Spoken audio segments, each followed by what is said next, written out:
Hello, hello. Welcome to the dungeon. How is everyone today? Yeah, Namia, I just keep the ban hammer at my side here, just in case we get like spammers or bot sellers or view sellers or that sort of thing, so I can get those out of chat ASAP because they're not welcome in my dungeon. We send them into the spike pit. Got a cheap snowblower ready for this weekend. Nice. Is it snowy there? Yes. Getting snowy? I'm a little late starting stream because I had to go into town for supplies, and we had some Silent Hill fog around the place. And I mean like PlayStation 2 Silent Hill fog. That stuff was dense. Yeah, we were supposed to get a random dump of 12 inches. Gee, that's a significant amount of snow. I think when we do get snow here, we usually get snow every like 3 to 4 years, not too often, but we only get like 1 to 6 inches. Normal for here, usually no more than 3 to 4 in max. Yeah, similar here. We wouldn't get that dense as snow really. I think in the whole time I lived in Cork in the south, we got like a heavy snow twice in maybe like 15 or 16 years. But only once did it last like 2 days.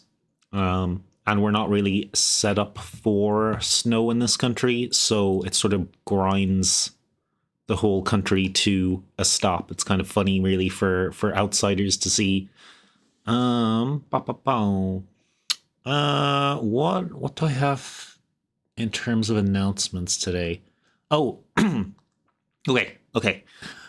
Next week I should have a super free and open schedule to stream basically as much as I want, as many hours.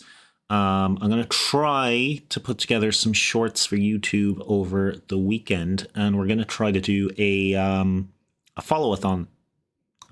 Shorts for YouTube and Instagram and TikTok and all of those. I'll put them everywhere, and we'll have like a week sort of targeting specifically for growing the channel. That's sort of the plan.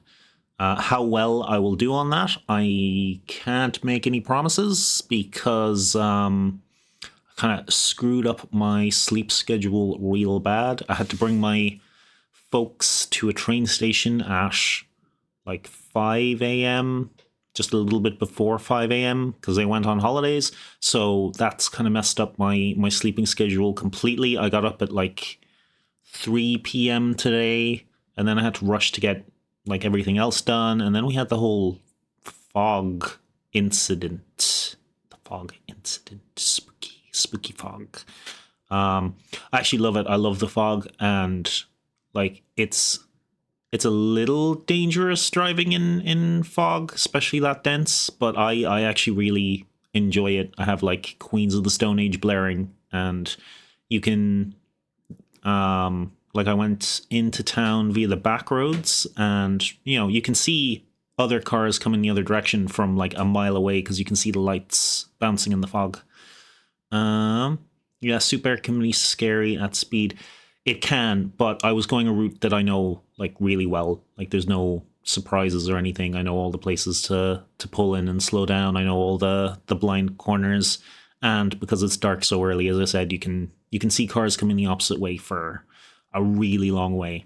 Also, because I'm so rural in the countryside, you don't normally get people like walking, especially at that time of night on the street. So it's relatively clear, even if it is spooky and you don't have a lot of visibility. Okay, tonight is Rune and Rambles, which is where I talk about D&D. That's kind of being established in the schedule, established in the lore. For tonight, I have a whole bunch of stuff to go over, and I don't have a cutoff at 11:15. I can go a little bit longer if I want to.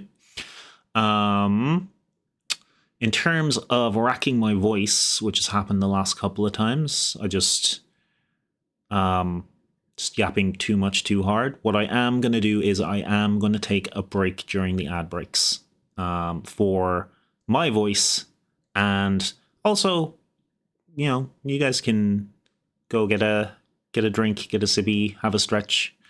That makes good sense. Yeah, I think so. I think that's a good idea. Mostly just copying what other streamers do. A lot of other streamers that I watch seem to take like a hard break during their set ads, so it seems like a good idea. Or I could just start doing ASMR whispers, because I find those much easier to do on my voice. I think that's the only way Dulcie goes for so long. Let's... where do we want to start? I have a couple of things for tonight. I have some stats and some encounters that I set up for my previous game that I can go over on how I DM. I have the Rainbird Warlock subclass. I have the invocations to finish off, so I'll give a quick synopsis of how the class works, and then we can finish off the invocations. And I have the stitch in time that I know one person, Home Slice, really wants me to do the rest of that, because it's his character that's like the other half of the conversation, and he's my big VOD watcher. So shout out to Home Slice, who's actually like asking when I'm gonna upload the D&D VODs, because I tend to forget about them. Like, I port them over straight from Twitch into YouTube, but I forget to make them public and change the titles. What else? Those are all the main things. I have a little bit of the Kenku Caravan I could go over as well, but that's a work in progress. And that's mostly in my head. I just have a little bit written down for it, and a little bit of a funny intro from it's like a Vault Tech intro, like a corporate organization, but kind of funny. Yeah, I have so much I can get into tonight. I think I feel like finishing off the Warlock invocations. I think that's what I'll do, or I'll start with. Oh, I'm gonna have a hydrate already.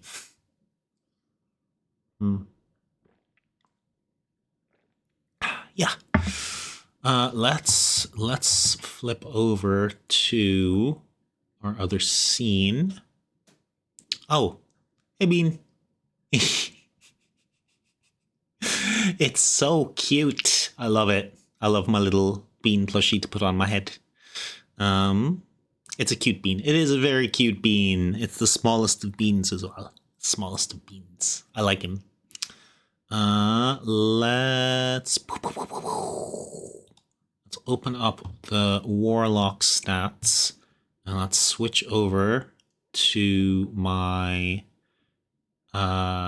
desktop sharing. There we go. Yeah. And let me sit down. Something else on my to-do list. I want to make myself a little bit smaller in the corner here. I think I take up too much space. I think I take up like a sixth of the screen, and I think I can make myself a little bit smaller in the corner there for, games and showing off streamer bot and stuff. But I'm not going to do that during stream. That would be messy and silly. Or I could actually. Should I? Shan't I? How small can I make myself here? Small. Yeah, that small? Let's see, how does that look? Back to OBS. That's pretty small. Is that too small? Am I too tiny? Small Rainbird, I fit in pockets. Let's shrink down my other stuff. So I'll put my chair behind me here. there. Giant microphone. Let's make that a little bit smaller. I'll probably have to pull that back onto screen. Oh, that's huge. That's bigger than my head. There we go. That feels accurate. That feels accurate to reality. Beanbot's kind of huge and gigantic beside me now. But he does talk for the TTS. We'll make him a little smaller too. Make him a little smaller. Oh, little bean. Make him there. A little buddy next to me. Yeah. Does that look good? Is that too tiny? I feel like I have so much space now. Looks good? Okay, thank you. Thank you to Mia. Alright. Now we have a lot more screen space to work with. It's really hard to tell the scale of stuff because, you know, some people will watch me full view, some people might watch me like in the screen, so the size of text, the size of me, it's hard to work out. I'll have to keep shrinking myself if I make myself bigger though. I have some keybinds, and my small size is bigger than this. Hey. Oh, excuse me. I should have muted for that. Okay. So in the last exciting episode, I went over my warlock subclass, warlock of the patron Rainbird. You get a couple of extended spell lists. They are mostly based on forced movement because that is kind of the theme. You also get an extra Mystic Arcanum choice, which is Scramble, one of my favorite spells, along with Vortex Warp. Basically, you decide where a whole bunch of people go if they fail a Constitution save. Then we have our first level patron features. We get the Living Trap. You get a whole bunch of extra... Oh, excuse me. I just ate lasagna.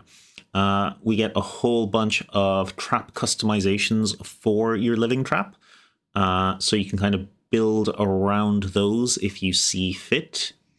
And then the other thing you get is your Aspect of the Rainbird abilities. You get forced movement on hitting something. And you get Spiral Talons, which turn your hands into the aforementioned Spiral Talons. They are an unarmed strike, and you can use them as a weapon for features that require a weapon, like Booming Blade or Green Flame Blade. But you can also use them as a natural weapon for monk and druid features. So it's a really fun class that you can kind of multi-class with classes that don't usually work. Like I don't think I've ever heard of anyone playing a monk warlock, to be honest. But I think this makes a pretty viable build that you can build around. And then synergy with the Living Dungeon Trap. Basically, your movement effects can trigger your trap effects, so you have an extra little way to cause damage and use your trap. Then at 6th level, you get Rainbird's Winged Embrace. That's me. That's my Winged Embrace. That's me. I'm keeping you safe. I'm giving you extra attacks. Guiding Pinions gives you an extra little bit of damage and gives you an extra little bit of forced movement on a hit. Sheltering Feathers. You have my little wings to protect you from a hit. You can reduce the damage you've taken. Arrested Descent is basically a free feather fall. So if you're falling from a great height, you have, a way to save yourself. And also, a little extra movement there. Kind of niche, but you never know when you might need it in your back pocket. And then you get a little upgrade to your level 1 abilities. So the Dungeon Trap gets a little more damage, and your Spiral Talons become a D8 instead of a D6. Then at 10th level, you get your Dungeon Militia, which means basically you can call in your Grizzly Bean Army, or my Grizzly Bean Army. You can call in, a little brute force. You can keep it really simple and just call in a bigly bean and have like an extra tank on the field. Or you can get really, really clever. You can call in 4 Beanling Scouts and then equip them with different dungeon implements. And, you can make really unique and interesting combos with that. Then at 14th level, you get your Capstone ability, Rainbird's Command, where you are summoning my living dungeon to your assistance. The world around you warps and changes and becomes my dungeon. The dungeon comes to you. And you get a whole bunch of lair actions. You can use 1 per round. And you can move 2 enemies around 10 feet, which is a great setup. It doesn't provoke attacks of opportunity, but you could move them within range of enemies. You can move them towards or away from your allies. There's a lot you can do with, 10 feet of movement for 2 different enemies. Grasping Architecture, you can lock down enemies, restrain them in an AoE, which is super strong. So strong that you can only use it twice per use of Rainbird's Dungeon and Rainbird's Command, and you only get Rainbird's Command once per long rest. So that is a really powerful move. Then your damaging ability, the Capstone damaging ability for this class, Rainbird's Judgment. It's a reaction. It's once per round. I don't know why these 2 zeros are here. I must have been trying to type a message in chat while I was working on this or something like that. It is 4d10. That's decent damage. That's a high-level Eldritch Blast that you can do every round. And it's Force or Psychic. So if you're running into constructs or the like where psychic damage is nullified, you still have force damage.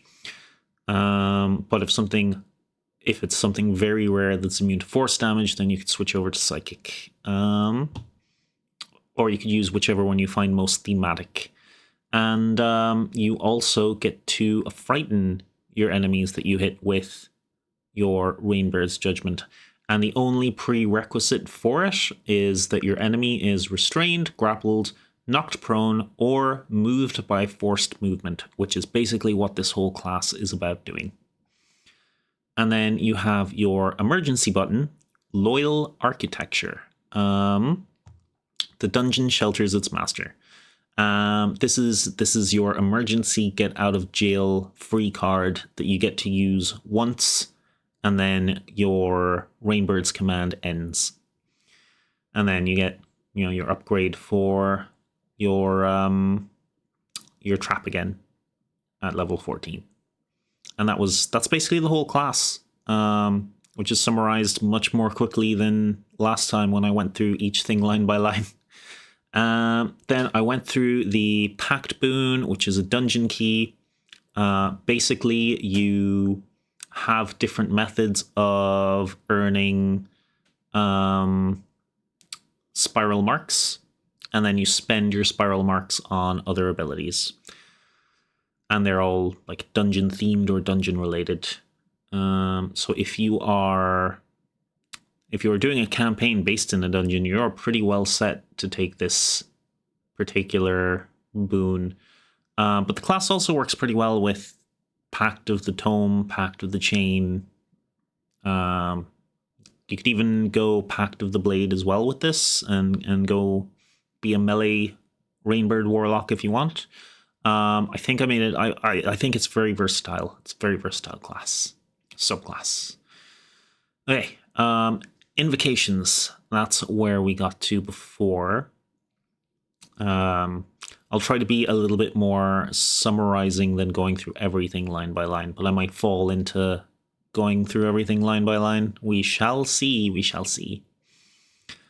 I also broke them down into basically you have 1 or 2 invocations for each one of your abilities, just so you have a variety of things. This one affects your spiral talons. That is your melee punching, clawing spiral talon ability that you get at level 1. So you can kind of focus on being spiral talon melee warlock if you want. You'd probably want to multi-class with fighter or pally or something to get better armor, but it's doable. It's just not min-maxy. But I'm not about min-maxing, so you know it's usable. It's first style, yeah. The Talons of Unerring Spiral. Obviously, you need spiral talons to have a spiral talon upgrade, and this just increases your range by up to 10 feet. So this essentially turns your talons into a halberd. It turns it into a reach weapon. And then Spiraling Rend. When you hit a creature with your spiral talon attack, the target takes additional force damage equal to your charisma modifier. This is pretty much the same as Agonizing Blast for your Eldritch Blast. So it just buffs up your damage a little bit from your spiral talons. Then you have your upgrades for the Winged Embrace. We just went through that. But as you might remember, there is a damaging one, there's a defensive one, and there's a utility one, which is if you fall, you can save your butt. So the first one is for Guiding Pinions. Pinioned Authority. Respect my authority. Your spectral wings guide your strikes with increased control. When you push or pull a target with guiding pinions, you can increase it by 5 feet. So that just brings it up to 15 feet. If you add your forced movement from your first level ability, that'll bring it up to 20 feet. Echoing Pinions. The force of your spectral wings linger when a target is moved by guiding pinions. It takes an extra 1d4 force damage if it ends its movement within 5 feet of another creature you can see. So that's just a little extra damage to slap on top if you want to take that invocation. And I did not specify whether it had to be a hostile or friendly creature, so it's just within 5 feet.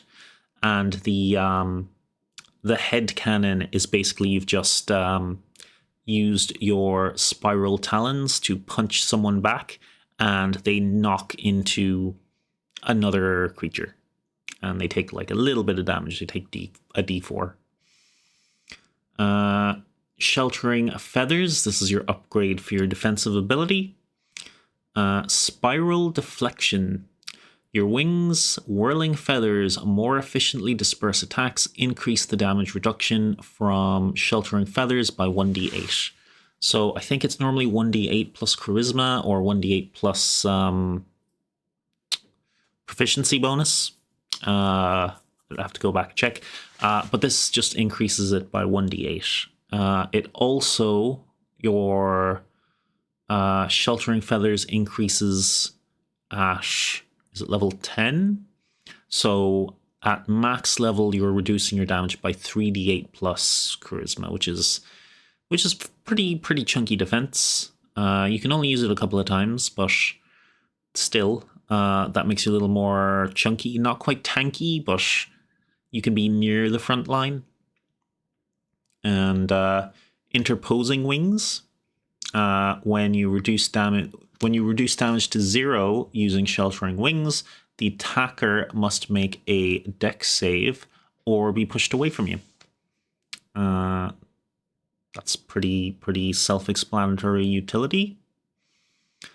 And then Arrested Descent. This is your feather fall, your free feather fall. Not free, you still only have so many uses of your winged embrace, but you know, your extra feather fall that you have in your back pocket just in case for emergencies.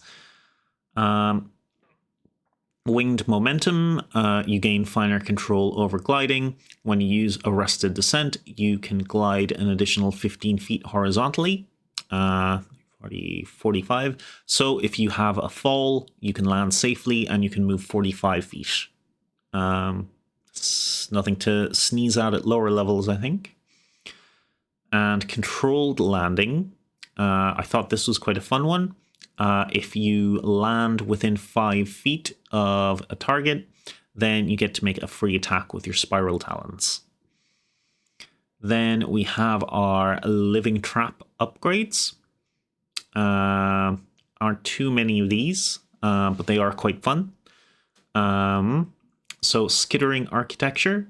Your living trap sprouts jointed mechanical limbs and moves with unsettling purpose. Ooh. So I kind of picture them as spider legs, but obviously it's whatever the warlock sort of imagines or pictures in their head is how it actually works. Your living trap gains a speed and climb speed of 10 feet. I don't want it to be a lot.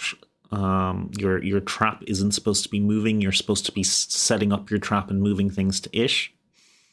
As a bonus action, you can command your trap to move. And if your living trap already has a movement speed from a trap customization, such as scuttling a frame, each of its movement speeds instead increase by 5 feet. So you can combine the other movement option. And I also liked having a climb speed as well, because as I said, I picture it like these mechanical spider legs, like the doll head on the spider legs from Toy Story 1. Just that like creepy. This movement does not provoke attacks of opportunity. Yeah, because it's a metal trap. It's not really a creature. Barbed Maw Protocol. Now, maw is a jaw or a big set of teeth or a mouth. So, Barbed Maw Protocol. Your living trap jaws bristle with hooked teeth, barbs, and cruel internal mechanisms. When your trap hits a creature, they take additional piercing damage equal to your proficiency bonus, so just gives your trap a little extra damage. Once per turn, when your trap is reduced to 0 hit points, it deals piercing damage equal to your proficiency bonus on each creature of your choice within 5 feet of it. So if your trap has been taken to 0 HP, it still has an AoE to any enemies within its 5-foot range if they're next to it. So it can go on doing damage and trapping even after its demise. What a brave little trap it was. If your trap already deals damage when reduced to 0 hit points, such as from failing mechanism, the damage die and bonus from both features are added together. That just means on the turn your trap dies, failing mechanism basically lets it explode and do a little AoE. On that specific turn, you're adding your Barbed Maw Protocol to the explosion. And then on subsequent turns, it's just the Barbed Maw. Runic Reinforcement. This just makes your trap a little bit tankier if you so choose to go down that route. Your living trap is etched with stabilizing sigils and reinforced plates, hardening it against destruction. Your trap gains resistance to bludgeoning, piercing, and slashing damage from non-magical attacks. That's already making it a bit tankier, a bit barbarian-ish. When you finish a short rest, your living trap regains hit points equal to your warlock level. So it gets a little bit of extra healing on top of the healing it already gets on short rests. If your living trap would be reduced to 0 HP, then you can use your reaction to reduce the damage by an amount equal to your charisma modifier. When you use this reaction, you can't do it again until you finish a shorter or long rest. So you get a little chance to save your trap from terminal damage. Like your charisma is only going to be like 5 points. So it could be the difference between your trap getting taken out or not. If you want to go down the route of having your traps explode when they reach 0 health, and you want to go through the Barbed Maw protocol to do damage every turn it's knocked out, Runic Reinforcement is basically the opposite. This one, you want your tank to stay in the game, you want it to remain alive. Then we have our upgrades for Dungeon Militia. What I wanted to do with the Dungeon Militia invocations is give you like a really different utility option to use those for. So Vox of the Living Dungeon, that is essentially Audrey over on the left side of the screen, our little radio mimic. Prerequisite is having Dungeon Militia, obviously, being level 10 when you get it. When you use your Dungeon Militia feature, you may instead summon a Mimic Radio, a lesser mimic adapted for communication, morale disruption, and dungeon signaling. So I loosely had the idea that that Audrey, that the radio mimic should be like a pocket bard or pocket support bard. Morale distribution, love it. Thank you. I really like naming stuff and coming up with names for things. Yeah, morale disruption. I'm happy with that as well. So you get a little radio mimic. The mimic radio uses the statistics of a mimic with the following changes. It is small, because Audrey is a little radio. It loses the adhesive trait. It cannot make pseudopod attacks. And the mimic radio understands the language you speak, but cannot speak intelligibly, communicating instead through static tone and warped echoes. So then it has a set of utility functions, and then a set of combat functions. So yeah, I wanted to make the Dungeon Militia useful outside of combat. I guess it's up to people to decide how successful I was in that. I'm pretty happy with the result. Well, the Mimic Radio is present. It provides the following benefits.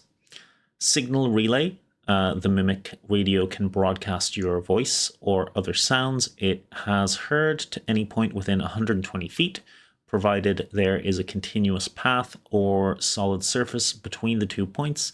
This transmission can be whispered, distorted, or amplified. That's essentially a cross between Psychic Whispers and the Message spell, the Message cantrip. Message lets you point at someone over a significant distance, and then it acts as if you're whispering in their ear and you can hear a whisper back. And then Psychic Whispers just lets you choose a number of allies, and you can basically communicate to each other in your heads. But because it can also be amplified, it means you can cause distractions and things as well. So you can have your little radio mimic make the sound of like charging feet on stone somewhere behind your enemy while you're hiding on front. You amplify my life, baby cakes. Oh, sweetheart. Oh, honeydew. Oh, baby.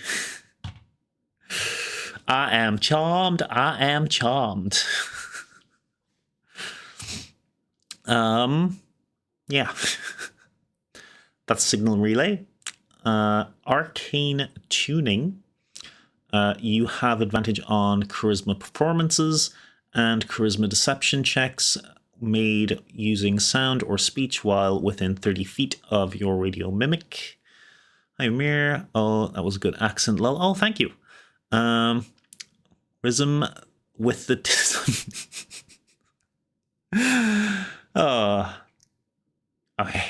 I'm not getting distracted. You're getting distracted. Resonance mapping. As an action, it lets out a low frequency pulse. Until the end of your turn, you learn the location of hidden doors, hollow spaces, or movable stonework within 30 feet of it. No details, only presence. So you get the idea that there is hidden rooms or whatever around you. Combat functions, because we gotta have some combat functions for our little radio buddy. Broadcast guidance. The mimic radio emits a distorted instructional signal. One creature of the warlock's choice within 30 feet gains a 1d6 bonus to its next attack roll or saving throw made before the end of its turn. I was saying that the radio mimic is kind of like the bard in your pocket. So this is a rechargeable ability at 5 or 6, and it basically lets it throw out a bardic inspiration. Remember that cold winter night where you mapped my residence? Good times. I'm your Omega, I'm the Flood. You are the Flood. You are the 7 days, my friend. On the 7th day, Ymir was in the chat. Yeah. But thank you very much for the streak, Ymir. I really appreciate that. I appreciate you being my mod, and I appreciate you showing up, and I appreciate you being a good, handsome boy.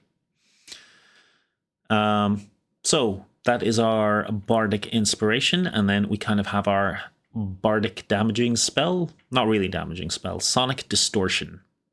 The mimic radio emits a concussive burst of sound. One creature within 20 feet must succeed a Constitution saving throw against your spell save DC, or take 2d6 thunder damage and have its speed reduced by 10 feet until the end of your next turn. Yeah, so I feel like those are very bardic type spells for the radio mimic to have. That's the overall concept. The next replacement or extra feature for the Dungeon Militia is the Attendant of Quill and Key. And this is basically one of the servants of my dungeon secretary. So use your Dungeon Militia feature, and you summon a Dungeon Secretary, a minor exoplanar functionary entrusted with records, warnings, and corrective procedures. I'm waiting for Ymir to make a pun about corrective procedures. Oh, you set off Audrey. What's gonna be? What's gonna be? Emer_ here says we here at Rainbird Inc. cannot confirm or deny the YAOI rumors between Rainbird and Emer, despite how undeniably hot it is not confirmed. Or is it? Haha JK, unless? Should be eyes emoji.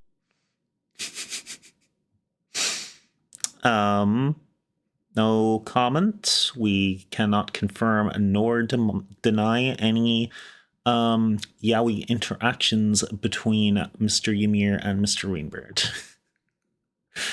But he really seems to be pushing for it, doesn't he? Sorry.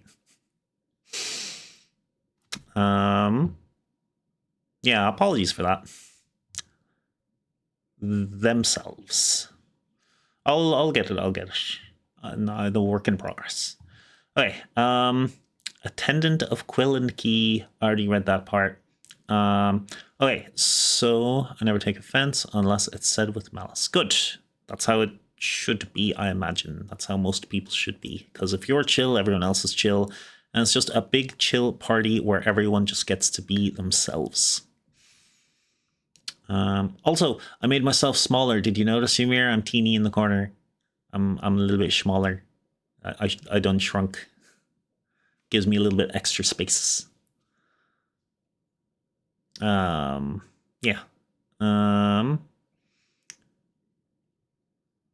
Okay.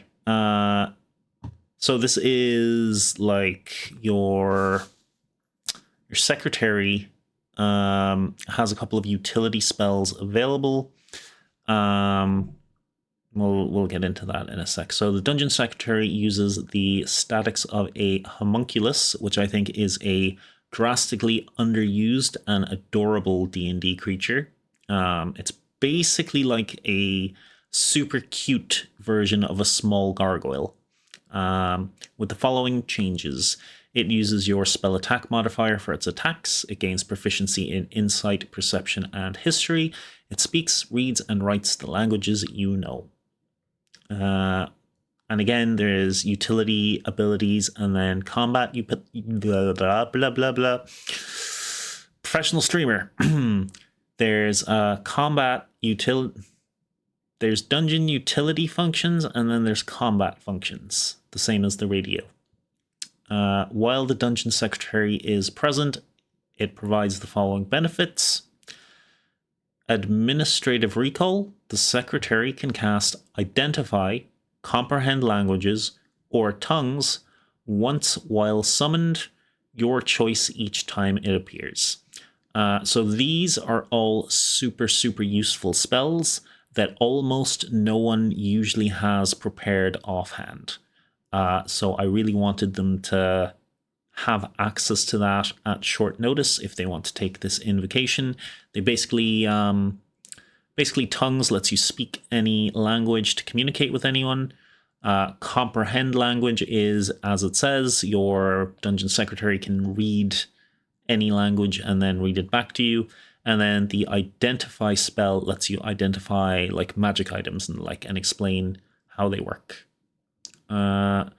Procedural awareness. You have advantage on intelligence investigation checks related to traps, dungeon mechanisms, magic seals, or constructed environments within 30 feet of the secretary. Dungeon theme. Who would have thought? And then incident log. The secretary keeps meticulous notes and quietly advises you. When you make a check to recall information about a dungeon, cult, lair, or hostile organization, you may treat a roll of 9 or lower as a 10. That doesn't mean that they'll have any useful information on a cult or lair that you don't have any information about. That doesn't mean that the DM is forced to give you exposition that they don't want to or your character shouldn't have available. It just means that they can recall information they already have more easily. And I really like when abilities and such give the DM the opportunity to give more information to the players. And then combat functions. Procedural objection. It's another recharge ability. I'm crazy for the recharge abilities lately. I just really like them for creatures. I think they flow really well. They don't take very much time to sort out at the table. You just grab your d6. You give it a roll at the start of your creature's turn. Is it a 6? You're good to go. Is it not? Continue. I've gotten really used to using recharge abilities, and I don't really miss a beat on those. It takes about 1 second for me to check recharge abilities now. Let's see. The dungeon secretary issues a sharp correction at one creature within 30 feet. The target must succeed a wisdom saving throw against your spell save DC or have disadvantage on its next attack roll or saving throw before the end of its turn.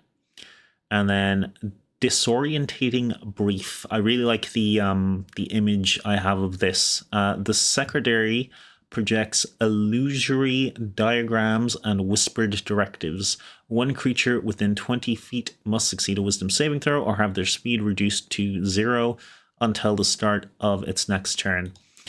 So both procedural objection and disorienting brief, I kind of have the picture of it putting on the librarian glasses and giving the stern look. Not the smoldering librarian look. That's slightly different, and that is a slightly different summon, which is not in this particular subclass. The dungeon secretary can speak, read, and write languages you know and constantly takes notes that vanish when it is dismissed. Okay. And I think it's just the judgment and the pact key abilities left. So as I mentioned earlier, the Rainbird's Judgment is your big capstone damaging ability. It's basically a free Eldritch Blast you can use once around with a reaction. So if you're like min-maxing damage, you want to get as many Rainbird Judgments out as possible, and these just like affect it in different ways. So the first one is Edict of Fractured Stone. When you hit something with your Rainbird's Judgment, the space the creature occupies becomes a difficult terrain until the start of your next turn. Fractured space, difficult terrain. The first time a creature leaves that space, it takes force damage equal to your charisma modifier. So if it moves out of that space before the start of your next turn, then it takes a little bit of damage as well, which is a nice little bonus, just a little chip of damage there. Also helps kind of keep a creature where it is if it's smart enough not to move. Similar to Booming Blade. Pairs well with Booming Blade, actually. A creature can take this additional damage only once per turn. Yeah, but you can only use your Judgment once per turn unless you have one of the later invocations anyway. Verdict of the Narrow Way. When your Judgment triggers, you can force the target to make a choice. The creature is knocked prone, or it's pushed an additional 5 feet in any direction. This choice is made after Judgment's damage is applied. Knocking a creature prone, always useful. Pushing a creature 5 feet, generally useful. Writ of Containment. Once per turn, when Judgment deals damage to a creature that is grappled, restrained, or snared by the trap. So it could be grappled by one of your dungeon militia, snared by one of your living dungeon traps.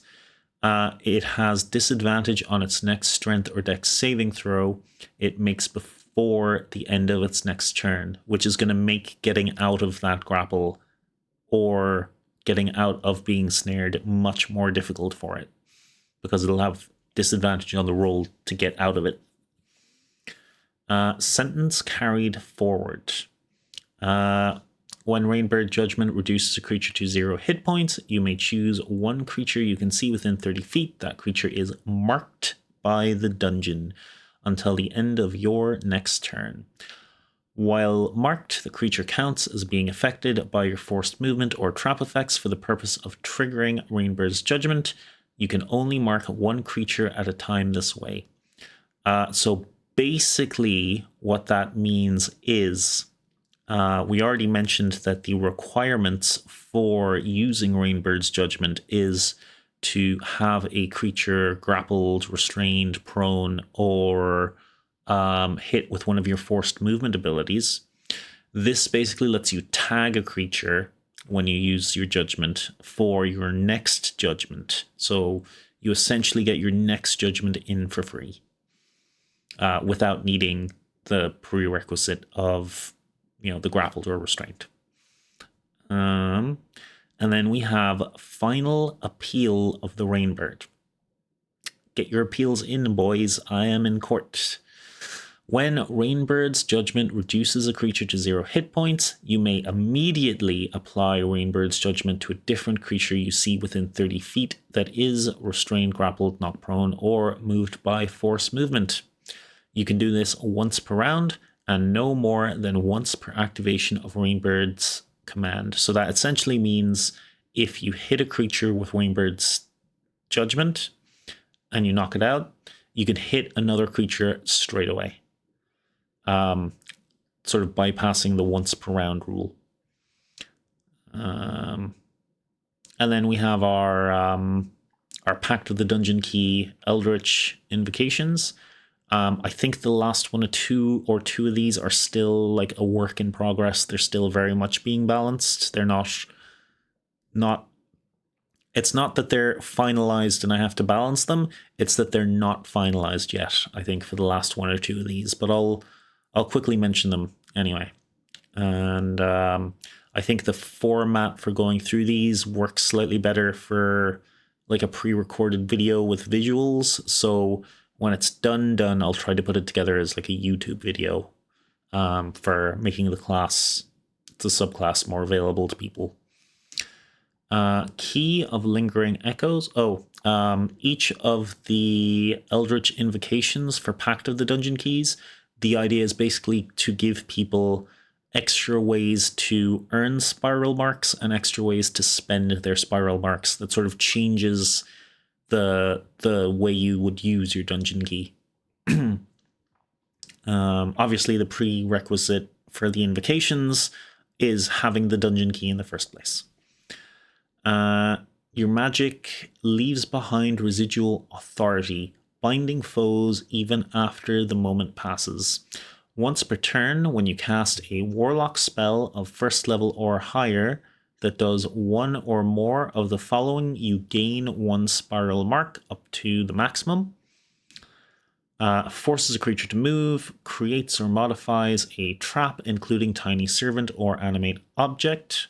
As I mentioned the previous stream, the spells Tiny Servant and the spells Animate Object for this class allows you to apply your trap modifications to those spells.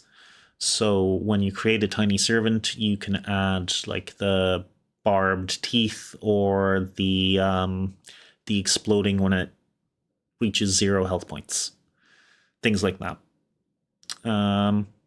Grappled or restrained. Grapples or restrains a creature, including grapples made by your living trap or dungeon militia.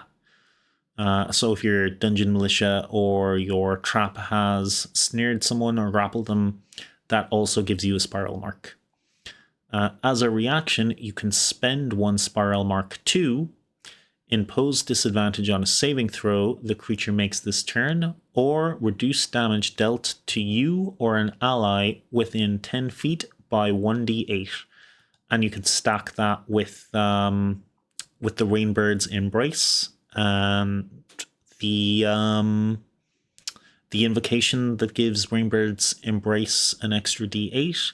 So at max level, you're taking 4d8 plus charisma away from any damage you're taking, which that's actually starting to make you a little bit of a chunky tank, if you ask me. The invocation does not allow you to gain more than one spiral mark per turn, because with these features for gaining spiral marks, you could probably get 5 spiral marks in one turn if it wasn't capped to 1 per turn. Next one is Warden's Claim. You may bind the fall of your enemies into lasting dominion.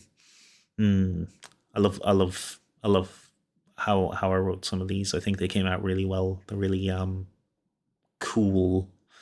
But I'm a little bit of an edgelord, so that's fine. Once per turn, when a hostile creature drops to 0 hit points, while one or more of the following is true, you gain 1 spiral mark. The creature was damaged from your Rainbird's Judgment during this turn. That's really good for like stacking your judgments again. The creature was grappled or restrained by one of your dungeon features, such as Living Trap, Grasping Architecture, or Dungeon Militia. In addition, as a bonus action, you may expend 1 spiral mark to gain temporary hit points equal to twice your warlock level. While you have these temporary hit points, you cannot gain temporary hit points from this feature again. These temporary hit points last for 1 minute. As an action, you may expend spiral marks to gain one of the following for 1 minute. Advantage on Constitution saving throws, or your Living Trap deals force damage. And that's useful because your Living Trap actually deals piercing damage normally. And there's a lot of things that take resistance to piercing. Nearly done. This is the last one. Turn the lock. Prerequisites, Pact of the Dungeon Key, and being 9th level. You impose absolute authority on a critical threshold. Once per long rest, when you fail a saving throw, you can use your reaction to expend at least 2 or more of your spiral marks to instead succeed. So you can use 2 spiral marks to succeed where you would fail a saving throw. When you do so, each spiral mark extended deals 1d6 force damage to a creature of your choice within 30 feet. You cannot use this invocation if you have fewer than 2 spiral marks. So this one I think is the biggest work in progress because it is way too powerful. Essentially, it means every 2 turns, if you're gaining spiral marks every turn, you can pass a saving throw, which in itself is way too powerful. And then you, on top of that, you get to deal damage with the spiral marks you use. So I have to balance that out a little bit. Oh, thank you for the hydrate, Namia.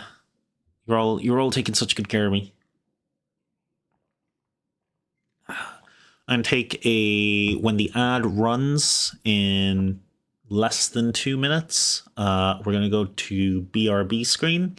We're gonna play the drop game. I'm gonna have a little bit of break, and we actually wrapped up the warlock rainbird thing kind of perfectly there. So after that, I'm also going to find some background music because I realized I forgot the background music. I was wondering why everything was so quiet. What are we feeling? Are we feeling more Chocobo? I really like that track. I think I'll find it again. The Chocobo background music. I know Ymir digged it a lot. Let's see. Ad starting now. Okay. So we're going to go to the BRB screen. I'm going to reset drop. ROP. Is that it? Okay. So if you use exclamation mark, drop, space, and emote, then you can drop and try to get it in the cauldron. I'm gonna drop Audrey. Pop. Oh no! Oh no, we had an impact. Okay, and I will be back in exactly 1 minute because I'll go to the bathroom while I'm here. Oh, it was so close. It's rigged. It's rigged, I say. It was very close. I blame Audrey for bumping into you at the start. Okay, be right back.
Okay, I am back. Yeah, Nemia, it's I think it only lets you drop once per reset. Or at least it only seems to.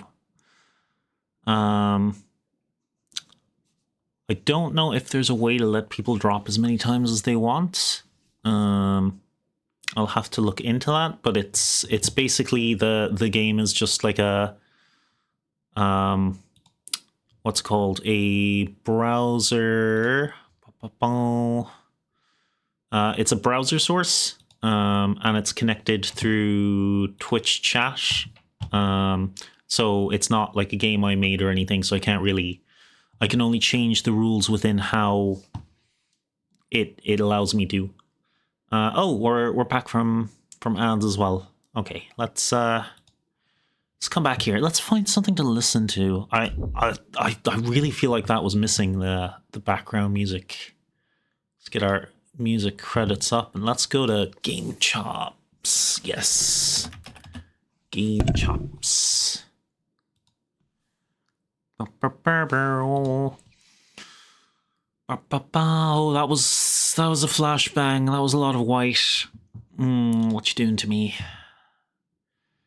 Hey, where was that Chocobo album? I want Chocobo 1 was really good. Oh,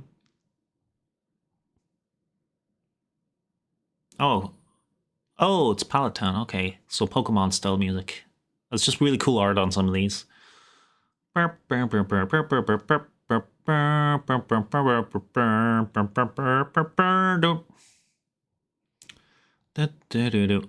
go. Chocobo and Chill 2. We want Chocobo and Chill 1. That is what I desire. That is what we want. The Psyduck flat on its face.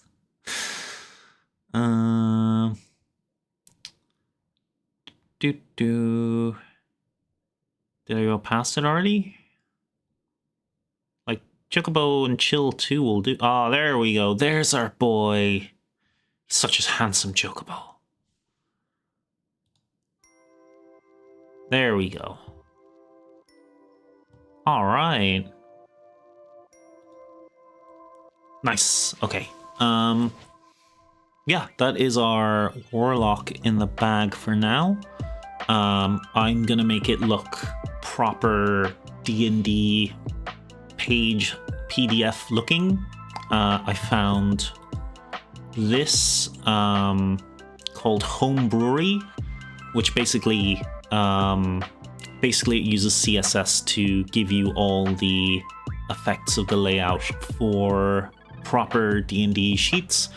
So I'm gonna do it in this. I just have to figure out, I have to learn essentially some of these code snippets so I can use them myself. But it seems pretty straightforward. It's mostly just regular CSS, which I painfully know a little bit of.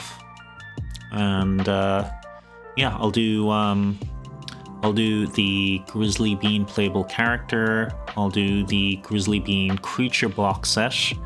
I'll do the Rainbird Warlock subclass. And I think I'll add the extra dungeon militias as creature blocks as well. The dungeon secretary and the radio, just so it's really easy to reference if you did play those. Yeah. Also, it's really nice to find something that like just makes the D&D style sheet instead of having to like Photoshop it all and find the right font and everything like that. It's really nice. I like it. That's one thing off the list. Let's close the warlock. We'll put a pin in that for now. Okay, so we have the intro to the Kenku Caravan. We have a really long thing for me to read.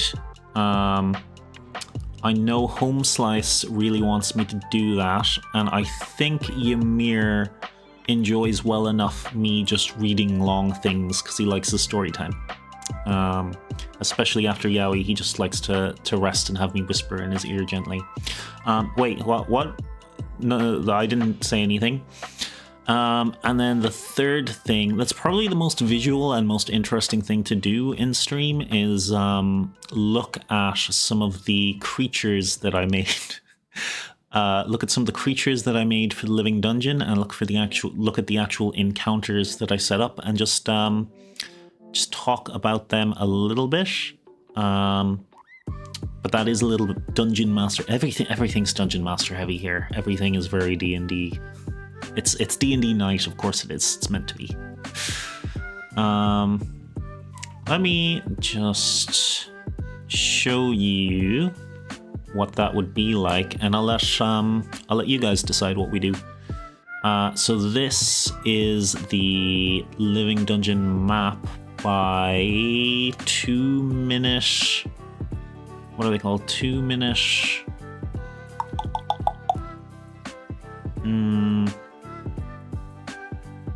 2 minute games, 2 minute dungeons, 2 minute games. I think they're the guys who did this. I wanna credit them properly because they're really good. They come up with new maps like every week. They're really, really fun and interesting, and they give you snippets you can use in your games. But basically, I just lay out like this area. This was a locked door. They had to go find the key for it. And I'd be basically just setting this up again as it was before they entered, and explaining like what this guy does, what his abilities are, and how he interacts, and where I put all his guys. Let me unkill him. The red circle around him is because that is where the red key was to the red door, which is over here.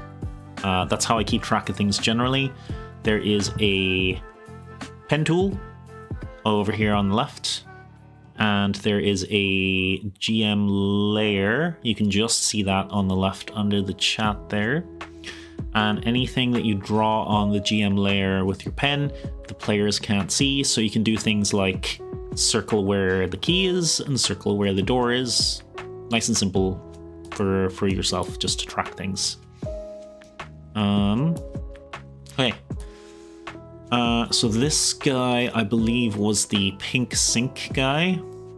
You can see there's like a big pink sink of goo behind him, so I called him the pink sink something or other. His stats are actually on the Discord under homebrew, and I labeled them all by number as they were encountered. So the pink basin zealot, that's what I called him. And then there was the surgeon without features, the biomechanical host, and the eldritch figure, which was the main boss of this little dungeon I made. I guess I can go through them real quick. So he is a medium humanoid mutant, chaotic evil. He's CR 1.5-ish. Like at my best guess, I kind of roughly estimate the CR of stuff. I put a little descriptor I can use, so when I introduce him, I can just go, a fervent worshipper fused with the vile pink basin, their flesh sprouts spikes and 4 ropey arms that twitch with rigorous hunger. Then, the important stats that you get with every creature. AC 14, they're not too hard to hit. HP 32, that's not a huge amount of health. Speed 30, that's pretty standard. Stat distribution isn't anything too special. They are a cult leader, so I thought they could do with a point in charisma. They're also a cultist.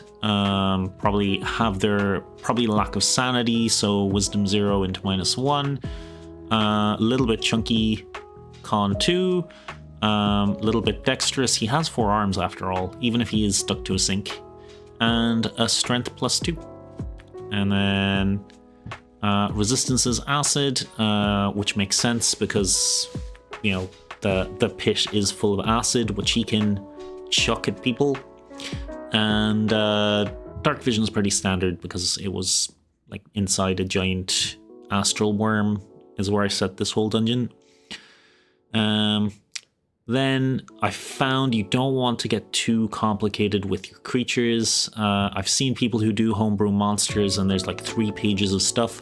You really only need like 3 or 4 traits / attacks. You don't really need to go above that. This guy has 5 total really, or 4. Forearm strike. On its turn, the zealot may make up to 3 arm attacks, but only 2 may target the same creature. That kind of caps his multi-attack, so he doesn't do 3 attacks on one creature, downing them really quickly, or 3 attacks on one player, downing them really quickly. It just kind of disperses the damage a little bit, and gives a little limitation on it, a little cap. Spines of Devotion, a creature that hits the zealot with a melee attack takes 2 piercing damage. That was very fun because one of the players was a barbarian who ran in and smacked him straight away, and she just got spiked back. His claws, pretty straightforward, +4 to hit, d4 +2 slashing damage, so he doesn't do an awful lot of damage with his claws. And then his funky ability, recharge on 5 or 6, he sprays... The zealot sprays sickly basin fluid in a 15-foot cone. DC 12, or take 7-ish acid damage, and be slowed half speed until the end of the turn. Yeah, he's very basic, very simple, but looks pretty intimidating. This is just a token that I found online on Google. Don't know the origin of it, just nabbed it. As with all of these tokens, use them or don't, they're just available on Google. I believe they're all Creative Commons, but I'd have to double check. But yeah, he was just up here at the basin, looking all scary and spooky. And then he had, I believe, 2 worshipping cultists, and then 2 soldier cultists further down. And the party just got to the door, were spotted, rushed in, and it was a fairly straightforward fight.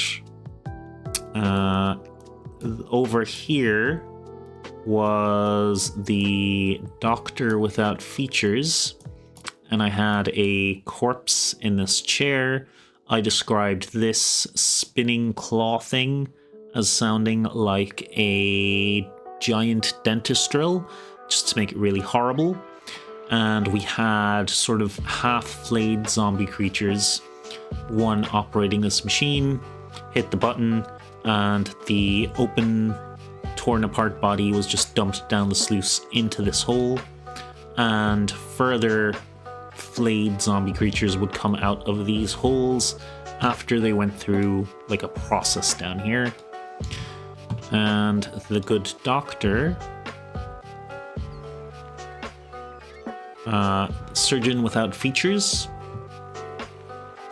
CR2, so he's getting a little bit tougher. Clinical figure, no eyes, no mouth, just long, elegant needle-like fingers that tremble as if listening to the heartbeat of the room.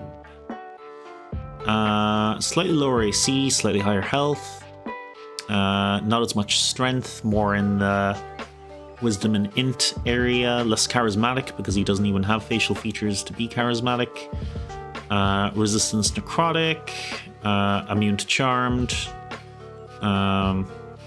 Not super relevant. We did have a bard as one of the players, so charmed might have come into play. And then, as I was saying before, you really don't have to have that many traits or abilities to make an interesting boss. Unless it is like a final boss of an area, like the Eldritch figure had a couple of abilities and lair actions. But to make a fun encounter, you really want to keep it simple and keep it to a particular gimmick. So the Pink Basin Zealot just slowed people down with his slime. That was it. He was a pretty straightforward scrap. The surgeon without features, his gimmick is he can, was it crit? Yeah, he gets a crit on a 19 or 20 if the player is restrained, prone, or grappled. And he essentially had a bunch of like grotesque orderlies, as I said, the flayed, horribly torn apart guys. I probably should have used Silent Hill nurses. That probably would have been pretty funny. So there were a whole bunch of enemies trying to grapple and grab and restrain the players, and he gets crits on a 19 or 20 when they are. He has Needle Fingers, which is his basic melee attack. Ongoing necrotic damage if they fail a save. And then Restrain Nerve Cluster, which is his recharge ability. The surgeon points at a creature within 15 feet. The target must make a DC 12 dex save or be restrained until the end of its next turn as its muscles seize. He's tried that twice, and I think he only succeeded once.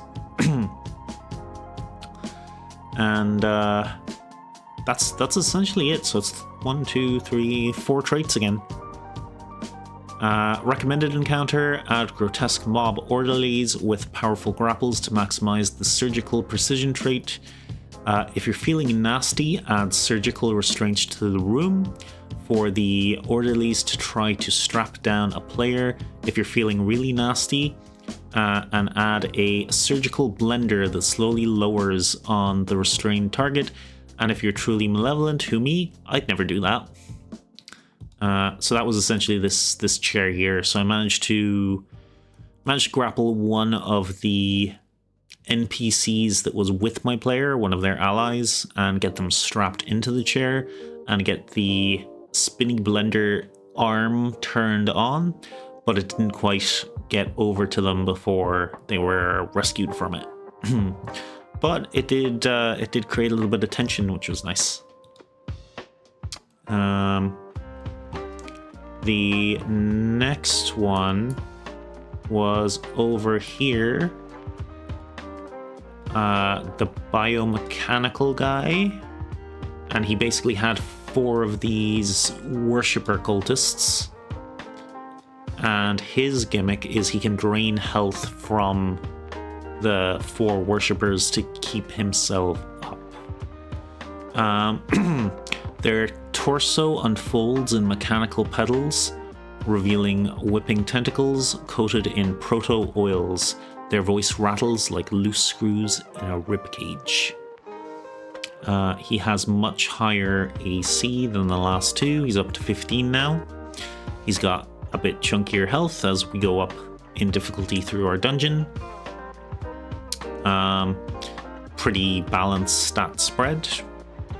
Resistance to psychic and lightning, immune to frightened, a little bit of blind sense, a lot of dark vision.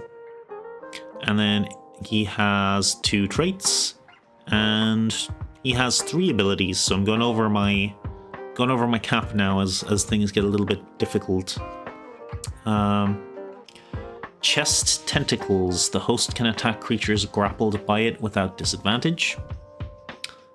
Mechanical Overload. When reduced to half HP, sparks erupt and the host gains 2 damage to all attacks. I probably should have specified electric damage. That probably would have been a fun nod to the actual ability itself.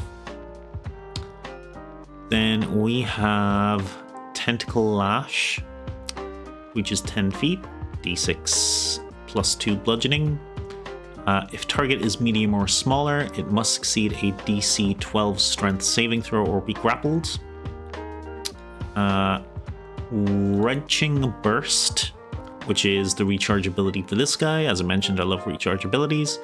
All grappled creatures take 7 psychic damage, and the host may move them up to 10 feet. And then Engorging Tentacles is one I mentioned a second ago. When its health is less than half, the host tentacles reach into the ground and burst out at a minion's location, absorbing half of the minion's total health points and adding them to its own. Add a few weak cultists to give the host some sustenance and keep them going a little longer.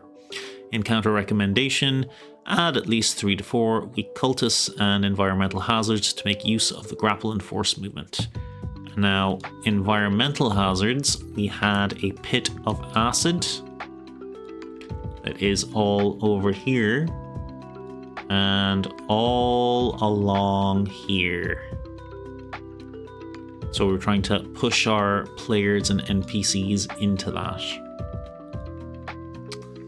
And then the big finale was up here, the heart of the living dungeon. And we have the Eldritch figure, we have 2 heavies, and then over on these pillars here, we had, 4, 8, 12, we had 12 of these weak cultists that were just praying in reverence to the Eldritch figure. So when my players got here, they found there were 3 entrances. They kind of set up at the main one, and they started luring the weak guys out. And the weak guys there were a load of them, but they were set up there to basically use my players' resources. What I'm trying to do in most encounters is not kill my players or give my players enemies to kill. It's trying to get my players to use as many resources as I can.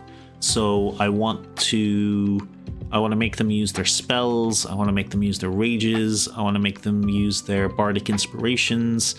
Yeah, so that is my goal as a DM, is to make them use their resources. Health is also a resource, but it is one of a number of resources you can get your players to spend.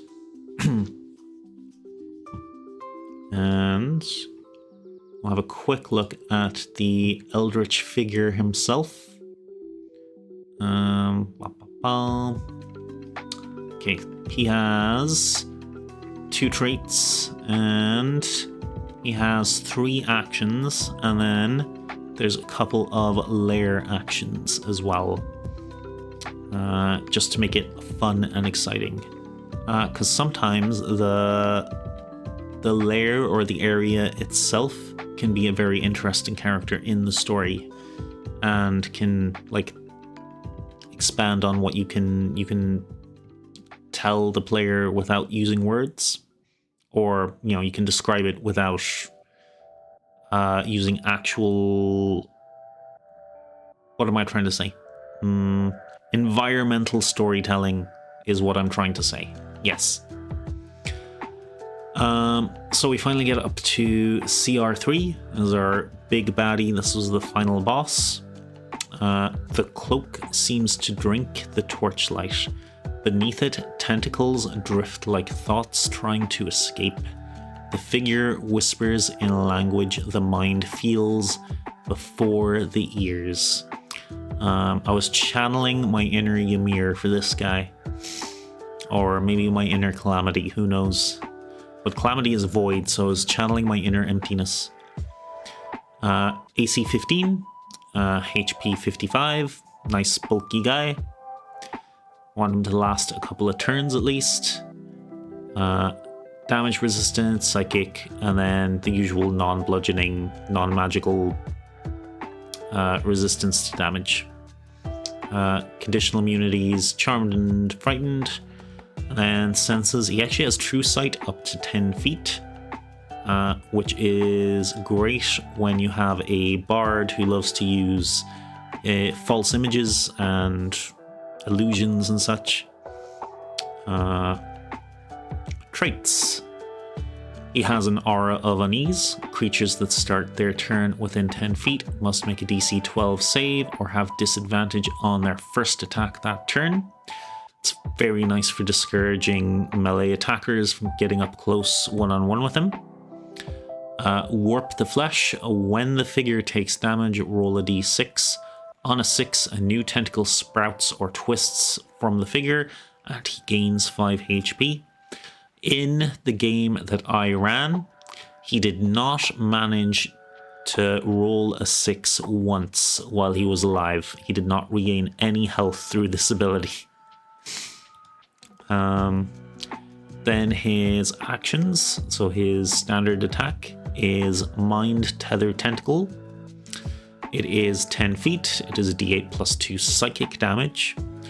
Great, also great if you have a barbarian player, because psychic is something they do not reduce their they don't have resistance to psychic. If the target fails a DC 12, they cannot move more than 20 feet from the figure on their next turn. Eldritch Needle, because I learned very early in DMing that you should always give your bosses or your enemies that you're running some sort of ranged option. Even if it is a recharge one, your players don't need to know it's a recharge. They just need to know that they have some sort of ranged option. Yeah, so 120 feet, just like Eldritch Blast, and then it's 1d10 psychic. So like one psychic bolt of Eldritch Blast, basically. Then they have a little AoE, Eldritch Pulse. Also on a recharge, each creature in a 15-foot cone makes a save, or they take a bunch of psychic damage on a fail or half on a success. Creatures failing are also shoved 5 feet by the mental backlash.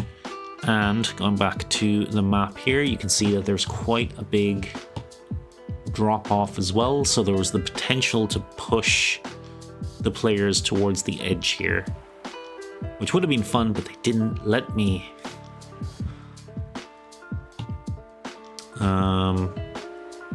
Yeah, it's in the Discord. There we go. Okay. Okay, so that is all our boss's abilities.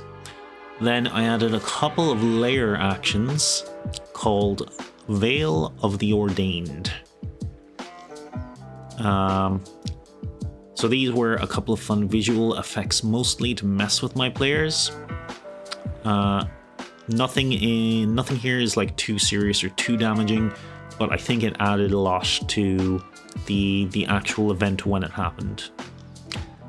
Blasphemous Revelation is a one-time effect. The first time a hostile creature sees the eldritch figure or the profane artifact at the center of their lair, it must succeed a DC 12 Wisdom saving throw. On a failed save, the creature's perception is overwritten by a sacred hallucination. The lair appears as a vast, radiant cathedral of white stone and soaring arches, its stained glass windows blazing with impossible colors. The eldritch figure is perceived as a divinely ordained being, robed in immaculate white and gold, serene and magnificent. This effect is purely illusionary. The creature suffers no mechanical penalties and automatically sees through the illusion once the eldritch figure is slain or the encounter ends.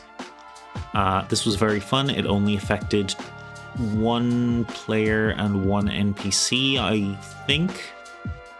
No, I think it only affected one NPC, but the players essentially had to guide the NPC, because while the players could perfectly see these massive falls to the death, the NPC only saw this beautiful cathedral with this beautiful stained glass, and saw this saw the figure, the eldritch figure, as this beautiful ordained figure in white, all immaculate. So it was quite fun to mess with their perceptions there. Mental Hemorrhage. This is also a very fun one if you want to push your players to sort of take action and, you know, push to finish a fight. At the start of each round, choose one hostile creature at random that the eldritch figure or the artifact that can see the eldritch figure or the artifact in the lair. that creature takes 1d4 psychic damage. So just a tiny little chip of psychic damage every turn for one of the players at random. The damage represents invasive psychic pressure rather than physical harm. Described the manifestation as appropriate: a sudden nosebleed, ruptured blood vessels in the eyes, tears of blood, blood seeping from the ears, or the sharp needle-like sensation of pressure behind the eye. Yeah, so that's quite fun because the players have to kind of figure out what's going on, as randomly each one of them each round will take this tiny little bit of damage and then have like an actual visual effect that the DM will describe happening to them. Then we have encounter recommendations. Use Blasphemous Revelation to hide environmental hazards, meaning players who pass the effect have to guide and help others to navigate the environment. That's what I mentioned about the big pits there. Mental hemorrhage creates constant chip damage to push players to finish the fight quickly. Eldritch Needle gives the boss a ranged option to be wary of. The players don't need to know this is a recharge ability. And Aura of Unease and Warp the Flesh give the Eldritch figure a bit of survivability for a heavy melee onslaught. When I ran it, I gave my players a stack of weak cultists to one-shot to burn resources, and 2 strong cultists to back up the boss.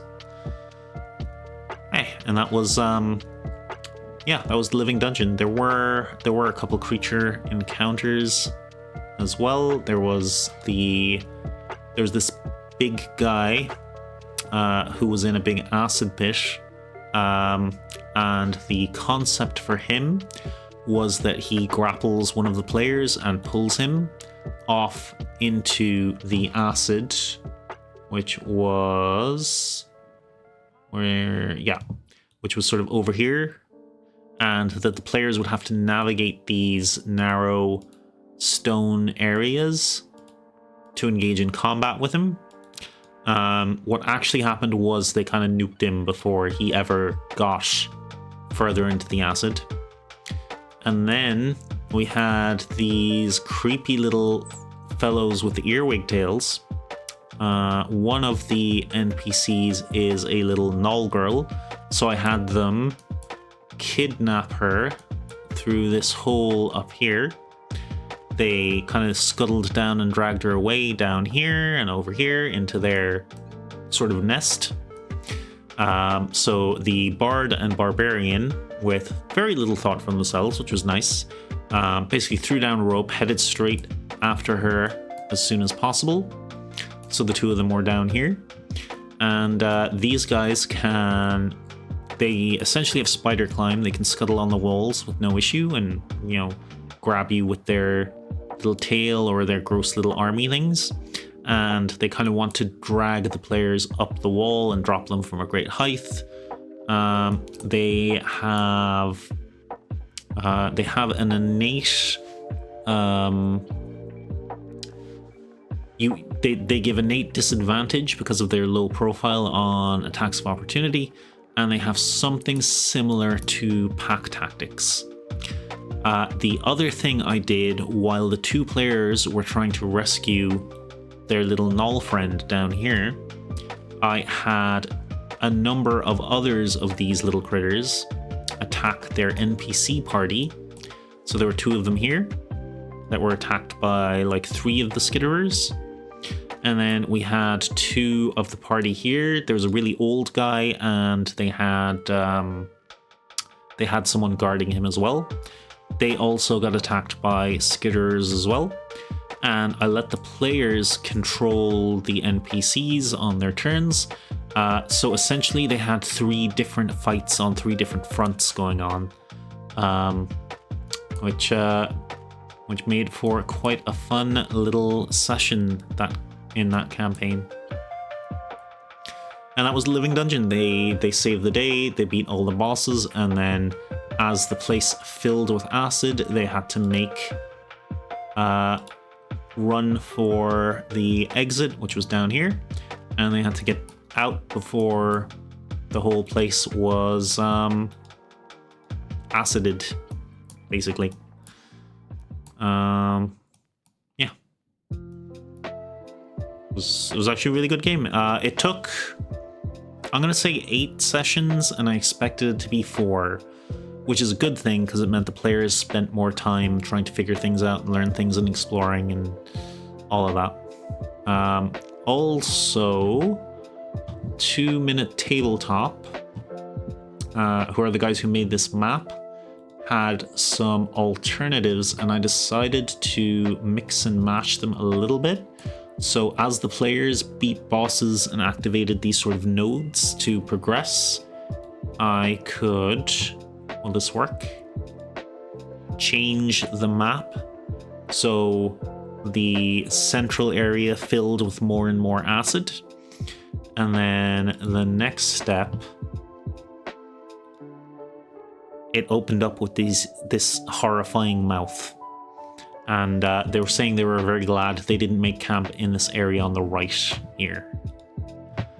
Okay, yeah, so that was Living Dungeon. That's pretty much everything. All the creatures are available in Discord if anyone ever wants to run it. If anyone wants these maps, it is 2 Minute Tabletop. The Living Dungeon. They're really great guys. Not sponsored, but I would heavily recommend them. Oh, thank you very much for the hydrate again, Mia. You're keeping me hydrated tonight.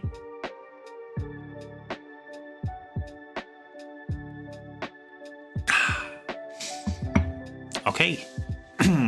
That's two things off my list. What else was I gonna go? Okay. We have the Kenku Caravan and we have a lot of reading. I'm probably not gonna get it finished today, but I'm gonna end the stream by doing a big thing of reading of River's adventure that was sort of leading up to my main campaign. He's like the only new character. The other 2 characters came from the previous campaign from another world. Any preferences there? I'll go to Kenku Caravan and show you what I have so far. Let me close Roll20 as well. We won't need that for a minute. Oh, my hat! I haven't worn my hat in ages. I feel so dapper.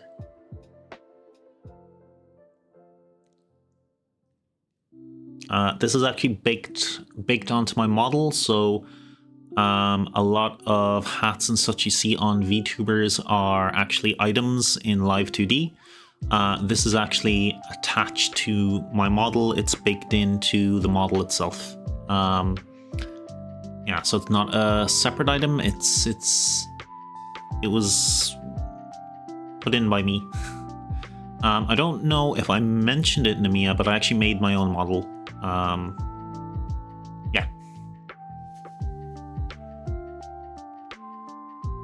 Oh, it's got the dynamic lighting works on the side of it as well. I like that. I didn't realize that. Alright. So this is the next big-ish project I'm working on. I'm calling it Rainbird's Kenku Caravan for now. I might change the name of it in the future. Yeah, thank you very much. I am very happy with it. There were 2 issues with me for becoming a VTuber. One is that getting a model made is very expensive, and getting it rigged is very expensive. And if you want a very unique design, that means it, 1, gets more expensive again, and also it's very hard to find artists who will make male VTuber models, Live 2D models. 3D is probably easier, but I very specifically wanted my wingy ears. I very specifically wanted my little beardy beard. So I started making the model myself. I checked a bunch of tutorials and yeah, basically photoshopped it together and made all the layers. And then I got, what's the program? Live Live 2D Cubism is the program most people use to rig. So I started rigging it in that with the free version. I got as much as I could possibly get done in the free version, and then I kind of rushed to get everything else done in like the 30-day trial. So I had kind of a time limit to actually get it finished and working and everything. That is similar to VR avatars. Yes, the way the hat is baked in is similar to VR avatars, but the way models are rigged and everything is a bit different. Because I'm flat. I am made of flat layers.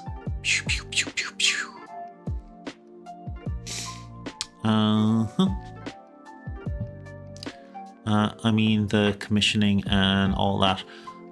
Yes, but I think 3D avatars are way cheaper. I don't know why that is, because I would have thought 3D avatars were harder to make. There was more work in them, but what do I know? I'm like a Philistine. Like my model is actually kind of Frankenstein together. Like I drew all of the parts separately and then kind of fit them into the place and resize them and warp them. That is if I make myself big, I'll have to make myself small again manually. I'll make myself big. I'll show you. Okay, notice that my neck and my head have a really thick line and my hair has a similar line, but the line work on my ears and my beard are really, really thin, and the line work on my nose is kind of between the two again. That is because I drew everything separately. You can actually see like the line squiggles on my nose though. I like that. It's all part of a secret message as well. There's secretly letters on my nose that lead to an ARG that will lead to a secret treasure map. But don't tell anyone it's a secret. The community has to figure that out. Yeah, it leads to GPS coordinates, and then you will find one half of a musical piece written by Beethoven that has only been discovered by me, and you have to then take the recordings of all of my VODs and take the sound out, and then you compress all of the sounds of all the VODs ever together, and then once you've compressed them all together, then you run it through a spectrograph, and then you will get a secret visual code. But that is all I can tell you for now. That's the only clue I'll give you. Yeah, you have to figure out the rest on your own. Yeah, this is where I am by default on my hotkey. So let me just shrink myself down again. About here. Yeah, but I need to be right a bit.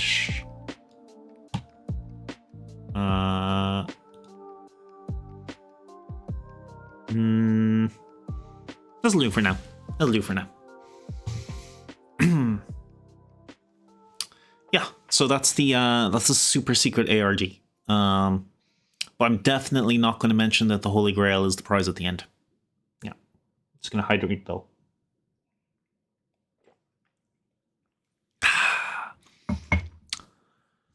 Okie dokie.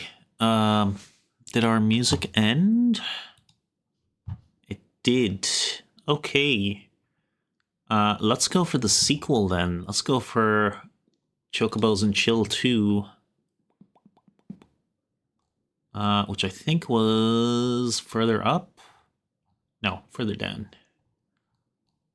We'll do some Chocobo and Chill 2. Electric Boogaloo.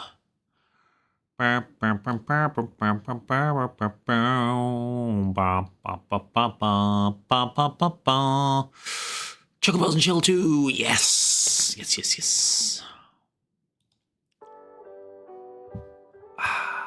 Yes, that's my jam.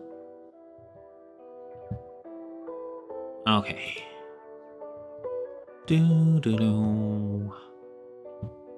Ba ba ba ba ba. Okay.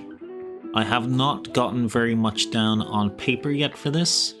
It's something that I wrote for a previous campaign, and what I want to do is turn it into basically a module that plugs into essentially any campaign that a DM wants to run.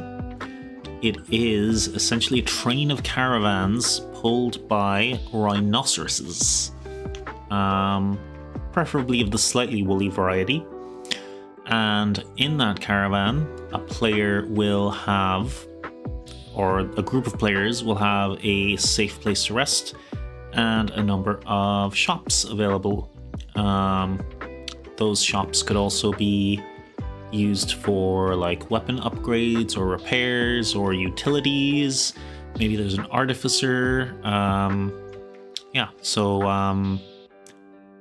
yeah, I'm not gonna go into everything, but I kind of outlined my chapters for now.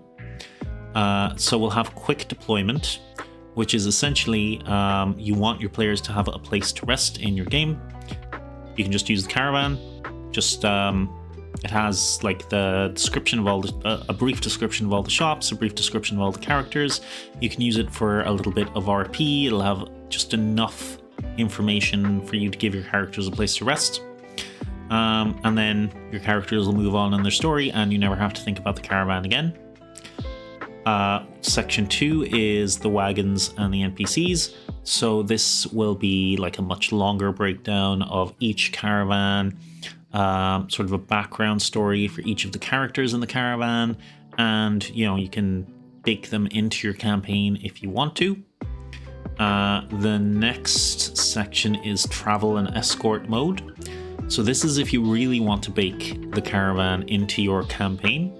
You can have your players travel with the caravan, and as they travel, you can give them a couple of side quests from the members of the caravan, like little mini adventures, little side adventures, and it could also work really well if you have like only 2 of your players can make it out of 3. Great, they can go on a caravan mission, problem solved. The following week, the third player hasn't missed anything from their main story or the main campaign, because those 2 players only did like a side quest for the caravan. And those quests can like unlock things like new stores for your caravan, new characters to interact with, and new utilities that are available for them to use. Section 4, quests. I kind of already breezed over that, didn't I? Section 5, magic items and services. So that's kind of what I meant by utilities. Things like enchanting as well, or recharging.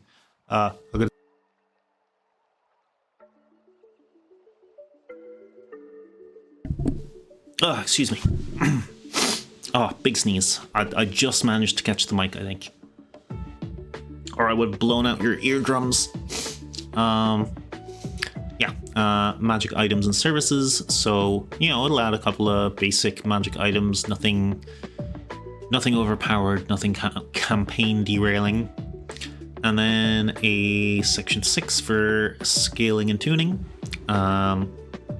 So that probably ties into the first section on quick deployment. There'll probably be like a version for low-level players and a version for high-level players, because of the shops and items available. And tuning. And one thing I forgot to mention also is caravan combat. So if you're traveling and escorting the caravan, the DM has the option to have the caravan while traveling be attacked by raiders, which I'll include all the stats for as well. So these could be goblins on wolfback, they could be a group of kobolds running alongside, they could be centaurs, they could be orcs on like mechanical buggies, all sorts of things, and then combat can take place on the back of the caravan while it's moving.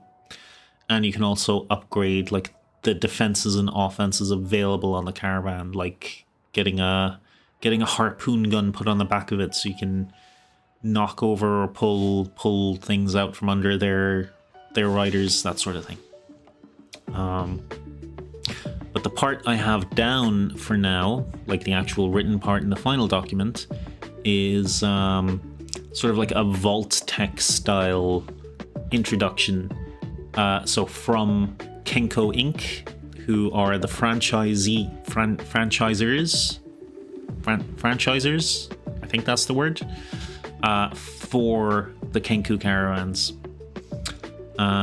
Purveyors of progress, a profit, and portable commerce. Greetings, esteemed Dungeon Master. We here at Kenko Inc. would like to personally congratulate you on your continued success in managing unpredictable adventures, volatile economies, questionable moral decisions, and the frankly alarming rate at which swords disappear into other people's property.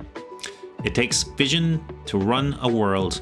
It takes infrastructure to keep it running. That's where we come in. At Kenku Inc., we understand that no two campaigns are alike. Some are heroic epics, some are grim survival tales, some are a loose collection of bad ideas held together by snacks and dice. All are valid markets. The Kenku Caravan Franchise Program, TM, has been carefully engineered to integrate seamlessly into any existing campaign, regardless of setting, tone, or player decision-making capability. Low-level adventurers, high-level adventurers, adventurers who have accidentally burned down 3 towns and aren't welcome. We have planned for that. What is the Kenku Caravan? The Kenku Caravan is a fully modular mobile commercial solution designed to provide safe rest opportunities, reliable resupply, light social interactions, optional long-term engagement, zero narrative interference, unless you want it. Each caravan operates as a licensed franchise backed by Kenku Ventures Capital and staffed by experienced professionals, skilled artisans, and carefully vetted laborers who have signed very reasonable liability labors. The caravan arrives, it conducts business, it leaves. Clean, efficient, profitable. Why use a Kenku caravan? Because sometimes your party needs a shop that doesn't derail the plot, a place to rest without triggering 6 new subplots, NPCs who won't immediately ask for favors, a breather that still feels alive. The Kenku Caravan is not a quest hub by default, it is not a lore dump, it is not here to replace your world, it exists to support it, much like a well-timed convenience store at the edge of a long road. A note on flexibility. While every Kenku caravan adheres to Kenku's operational standards, individual franchises may vary slightly in staffing, offering, and personality. This is intentional. Kenku celebrates entrepreneurial spirit, market responsiveness, creative problem solving, acceptable levels of chaos. As Dungeon Master, you are encouraged to develop the caravan. Deploy. As Dungeon Master, you are encouraged to deploy the caravan, once, occasionally, repeatedly, or not at all. Kenku trusts your judgment. Our shareholders insist on it. Important disclaimers. Kenku Inc. is not responsible for emotional attachment to NPCs, players attempting to unionize Kenku labor, gambling addictions triggered by magical slot machines, rhino-related incidents, the phrase, "Can we go back to the caravan?" All disputes are subject to arbitration, preferably off-screen. Thank you for choosing Kenku Inc. We look forward to doing business in your world. Remember, progress travels on wheels, profit travels wherever adventurers do. I'm very glad you gave me my hat for this, Namiya. It feels very fitting. Yeah, that's what I have so far. We have an ad incoming in 2 minutes, so I'm going to take another little break then, I think. What time are we on as well? 11:30. We can keep going a little longer. It is fitting, yeah. I was trying to do a fitting not necessarily a voice, but a fitting cadence to my voice for it. We'll work it out. We'll work it out on the YouTube shorts. It's gonna be good. It's gonna be good. Yeah. Yeah. So that is what we have of the caravan, the Kenku caravan so far. Very much a work in progress. I do have a lot of old notes. This is sort of my place where I paste in my new stuff and then start jiggering with it. Jiggering? Yes, jiggering. That's the word we'll go with. Okay, ad starts in 60 seconds. So we'll go over to the BRB screen and I will do another set of drops. That's okay with everyone. Let's pop over and I'll have a little stretch as well. And I think I will go get another drink. So I'll be like 2 minutes. So let's reset drops.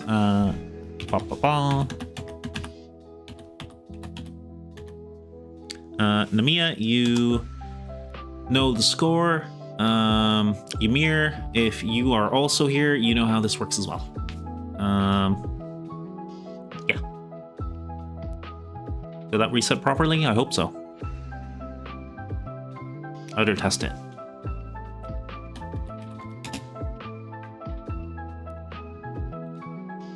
It did. Good. Let's drop my rage. My rage at Ymir's puns.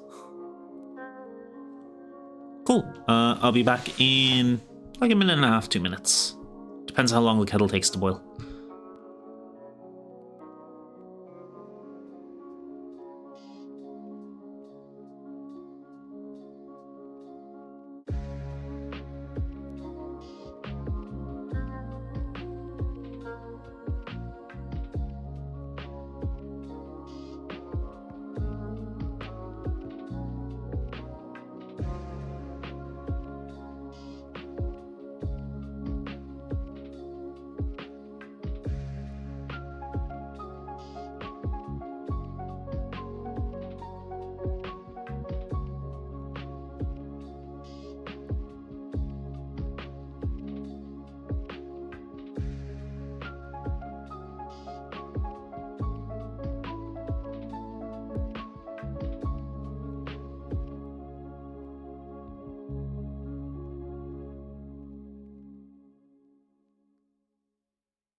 I'm back, and I got a cup of tea. Doo-doo.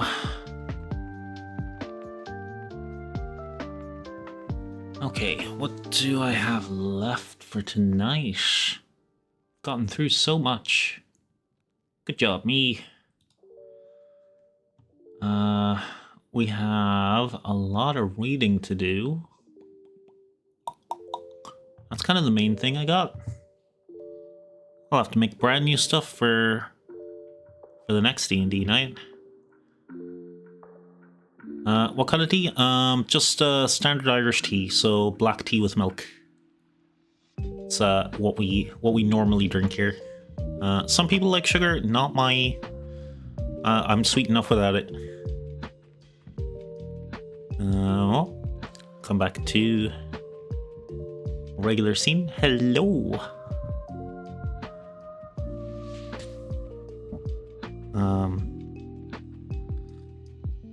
Yeah, I've tried introducing American friends to it before, and the reactions have either been like neutral or disgusted that I put milk in black tea. I'm like, this is just what we do.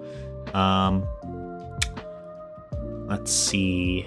Oh, I had someone who was like upset that I served hot drinks a lot as well. But we live in a cold country. Like when you're in a cold climate, you drink hot drinks. When you live in a hot climate, you drink cold drinks. When you live in a cold climate, you drink hot drinks.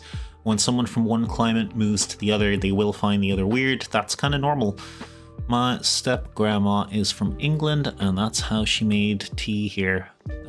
She probably makes tea correctly. Let's see.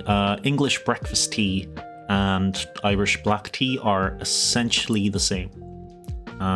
It's the same plant in a bag, in a tea bag, that you brew in hot water, and then you take out the tea bag and you put in milk. Yeah.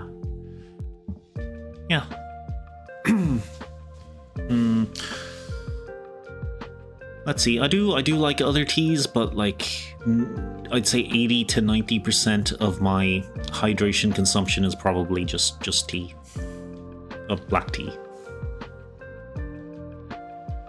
But can't complain. It's good for you. Not necessarily good for you in the volumes I drink it, but someone can fight me.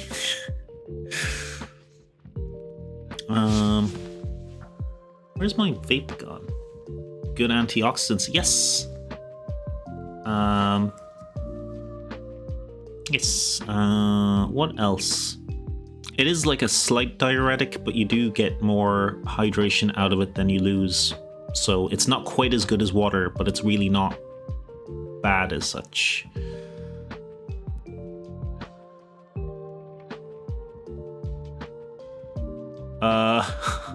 Oh. You mean Monsters the drink, right?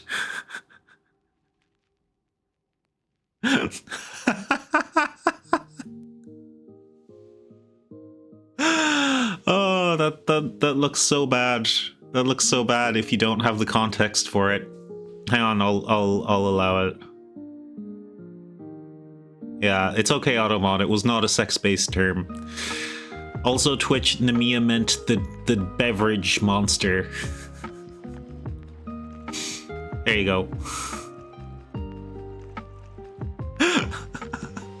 It's so funny out of context. Yeah, double fisting beers. I've heard it before. One in each fist. Oh, that was great. I was very entertained by that.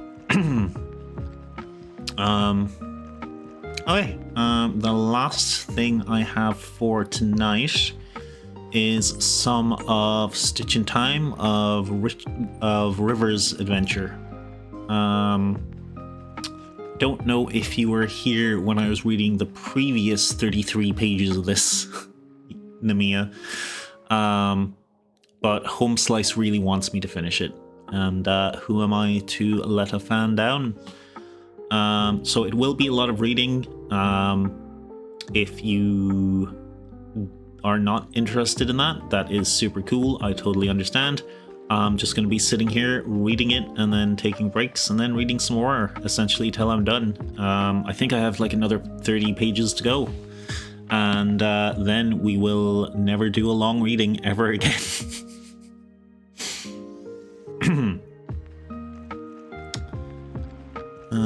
I'll be lurking.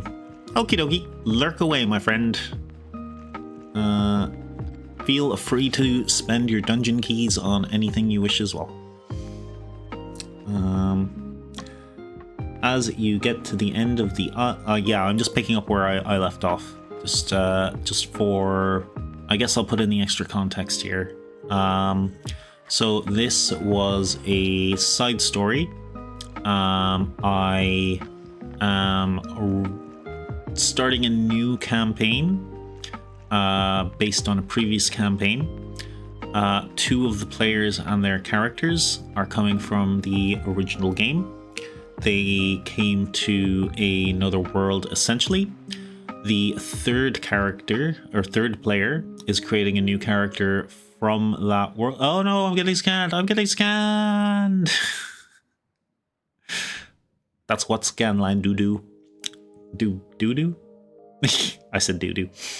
The third player decided not to bring back their character. They were going to start a new character, so they have a character from this world.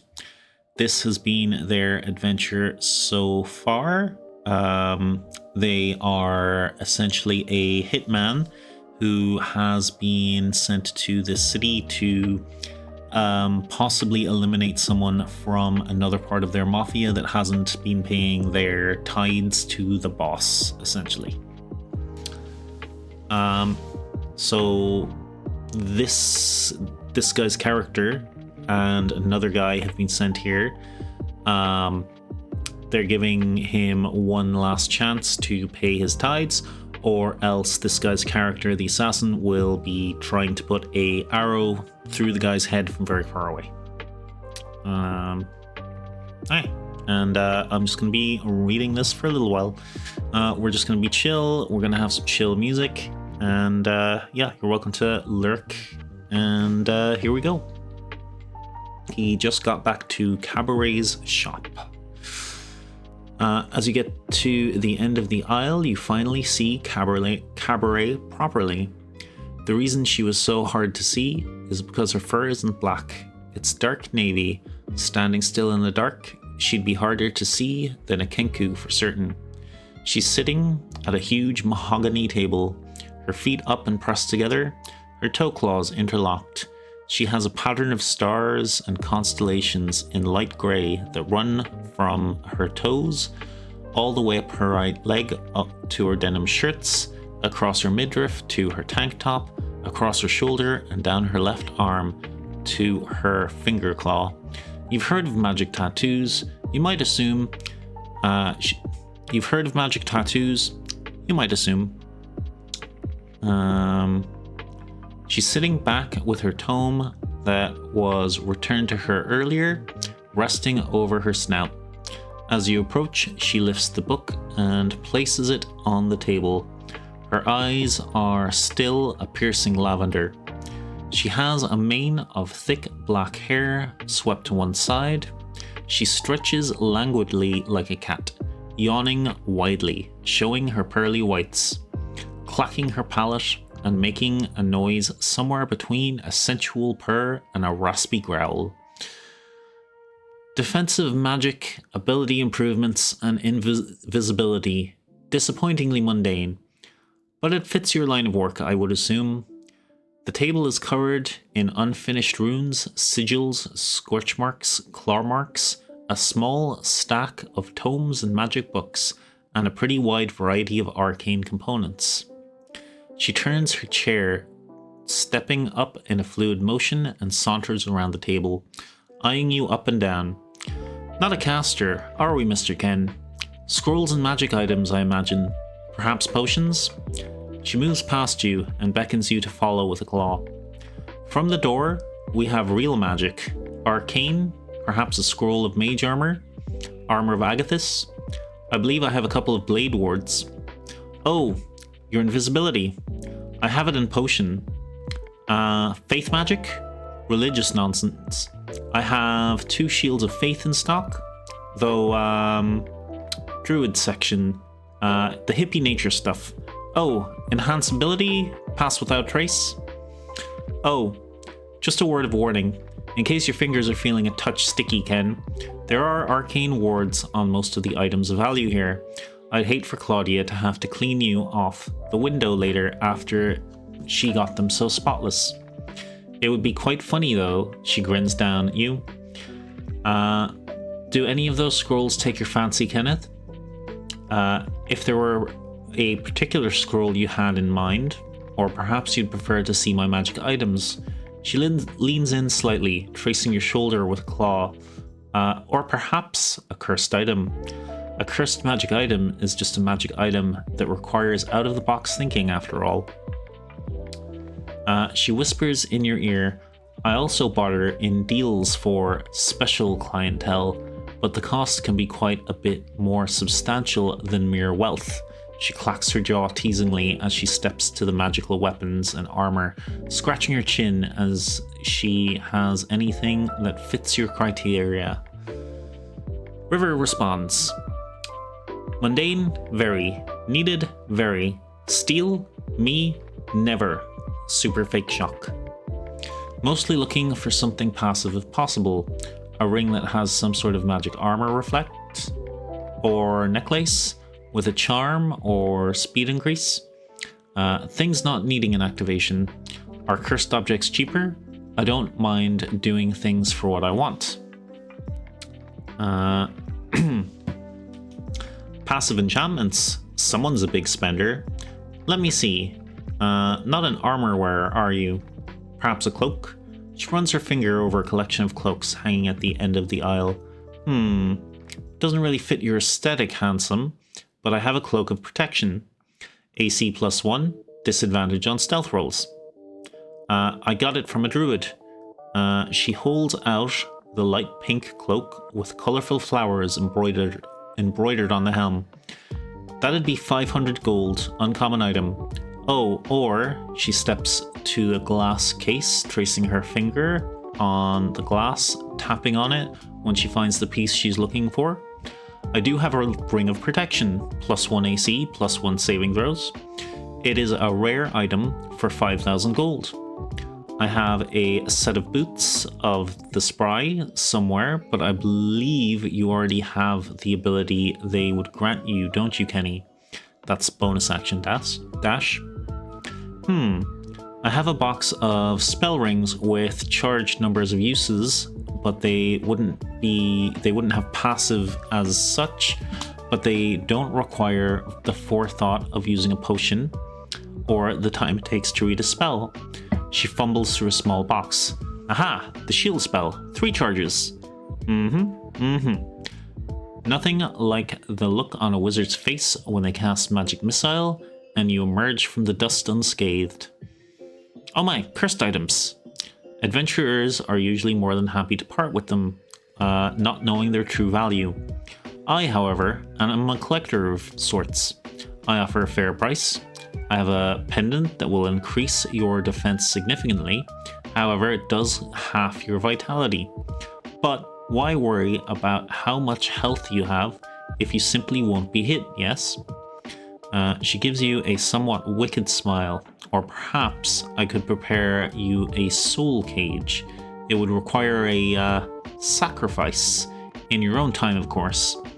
There's quite a few benefits if you're interested, and there's something satisfying about tearing power from the soul of a slain enemy. She taps at a glass cabinet containing a small gem in a gilded cage. Isn't that right, Samantha? The gem seems to pulse violently as Cabaret gives a small chuckle. How significant is the defense increase? What do you get from the cage? I'm not opposed to the shield spell ring. What can I do for the ring? Perhaps do you some jobs. Then I give River some information on the items. So the Pendant of the Broken Heart gives you a +2 AC, but your HP is halved while you wear it. That is 350 gold. The Shield Ring, which has 3 charges, and then the gem will shatter, is 200 gold. And the Soul Cage, people who don't know the Soul Cage spell, that is like a higher level wizard and warlock spell, I believe. She can provide the scroll to use that, as well as the items necessary. Soul Cage, you can use the Soul Cage spell once. Cabaret includes the material components and enchantments, the cage to allow you to cast the spell. The duration of the spell is expended by 1 week. I link to the official documentation for the spell. You get to keep the silver cage worth 100 gold to resell or reuse. Cabaret will offer refills without the need to purchase another cage. 400 gold for the full package, 300 for a refill, and River can roll an Arcana. The Ring of Protection for 5k, I'll let you roll an Insight. You got a 6 on an Arcana. Any jobs that need doing for the ring or treasure maps? No way I can afford it. I don't know how much my killing job pays, but I bet it's not 5G. The whole Antonio job, wherever he pays up or you'll pull the trigger, is 500 gold, which is about a year of good living on what River spends. I imagine he lives pretty sparsely, doesn't come across as an anime figurine collector. Where magics are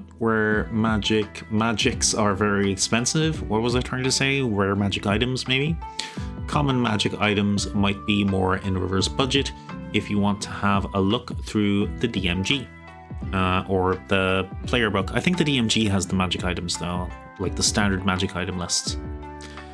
Arcane, for his arcane roll. She tells you what the spell does and how he can use it with her particular method. It sounds like pretty powerful stuff. You're not super in the know, but you've heard of scrolls and magic people talking about 1st and 2nd level spells. 3rd level spells seem like the bigger stuff, like summoning lightning from the sky or fireballs. And this is a 6th level spell. That's twice as much, 2 times as many. Seems like a bargain for that price, maybe Cabaret's twisted sense of humor. Not a great insight. It's been a long morning. A River getting tired? ? Seems like you said something funny. Maybe she's in a good mood. She seems to be chuckling. Maybe she likes the idea. That's more what I'd expect from River's insight, not having emotions. So if he hasn't seen an emotion a couple of times, he probably doesn't know what to make of it. Hot damn, that's good money. Yeah, he doesn't want for much. That's fair. I don't know the DMG. I just make things up. But I'll look. We know Homesless. It's very good money. It's more important the target, the bigger the prize, and Antonio is syndicate leader. So this is his assassination job for Antonio. Whether or not he actually gets the signal to pull the trigger, he's getting 500 gold for the job. You have about 5 hours left before the job. Just to let you know the lay of the land, Marco said he had the perfect spot for your hit, but that it is up to your professional discretion. There's a mix of made-up and official D&D in the shop. Cabaret has only pointed out items that somewhat meet what you'd ask for. She also offers other services, but she's not going to take up River's time if he doesn't seem interested in those. She also seems pretty open conversationally. You hear from upstairs, "Mom! Was this wardrobe with the red paint always here?" That's blood, darling. Just clean around it. If it opens, try to ignore what looks out and don't make eye contact. Okay. I'll probably go over to Marco's spot. It's probably good. I'll go over in an hour or two and set up to see if it's actually good. Do you have a cloak of protection that doesn't give disadvantage to stealth rolls? Or if it's just the fact that it's pink that gives it disadvantage, can it be dyed low? I'd like the idea of a pink though. Otherwise, exactly what I'm looking for. I'm afraid it's the only one I have in stock at the moment. Oh yes, I suppose it could be dyed. It is the color that gives it disadvantage. Pink with embroidered with colorful wildflowers. The protection is an enchantment. It can be washed, cleaned, mended, and dried. If enough damage or tearing was done, that may dispel the enchantment and would require some specialist repair or mending spell. She steps over and takes it off the rack, holding up in front of you and closing one eye. It makes quite the statement as it is. Brings out your eyes. She chuckles wryly. Perfect. I'll be getting my paycheck later, so I'd like to purchase it when I can. Perhaps it can be dyed too. I don't mind the inside being pink if it doesn't have disadvantage. Maybe black with purple flowers, lol. Maybe it can be black with purple flowers on the inside and pink on the other side, so I can flip it depending if I want to stand out or not. I can put it aside for you for the time being. You've been quite interesting, so I don't mind holding it just for you for a time. I don't work with dyes myself. My fur is far too valuable to risk a stain on this perfection. But once the cloak is yours, I imagine it would not be a difficult service to acquire. That is quite the nice color. Chic, though I appreciate the aesthetic. That is pretty much the color of her shop, which is purple and blackish. She brings it to the table, folds it carefully and binds it with twine, putting a small note on it, reserved for Mr. Ken, question mark. She seems to just be asking for your preferred alias when you collect it. Perhaps she has others who man the shop. 499 gold, not paid. Aw, she gave you a gold off. She must like you. Ken is fine. I'll be back with the gold when you open tomorrow. I can use the extra gold for the dye job. I'll have to ask somebody about dyes. No problem, dye would not be hard to sort. You're in a decent sized town, so there would be plenty of options. You're pretty sure any seamstress would do. No problem, Kenny. She puts the cloak under the table somewhere. I'll never complain about having a pretty young man visit my shop. She gives you a teasing wink. Anything else I can do for you? From upstairs. Mom, it's wrapping a tentacle around my ankle. It's kind of gross. Just stay still, my little moth. It'll get bored. If it moves up your leg, give it a few whacks with a broom handle. Yes, ma'am. After a few moments, you hear a few whacks. Cabaret tilts her head. You see her ear lift slightly. A touch of concern on her face, perhaps? Oh, good. Puff. Puff. Claudia eventually replies out of breath. Cool. Then he would ask where the seamstress is, and then go to his job. Since he has something else he wants now, he isn't bothered with anything else. And there's a little doodle of the cloak.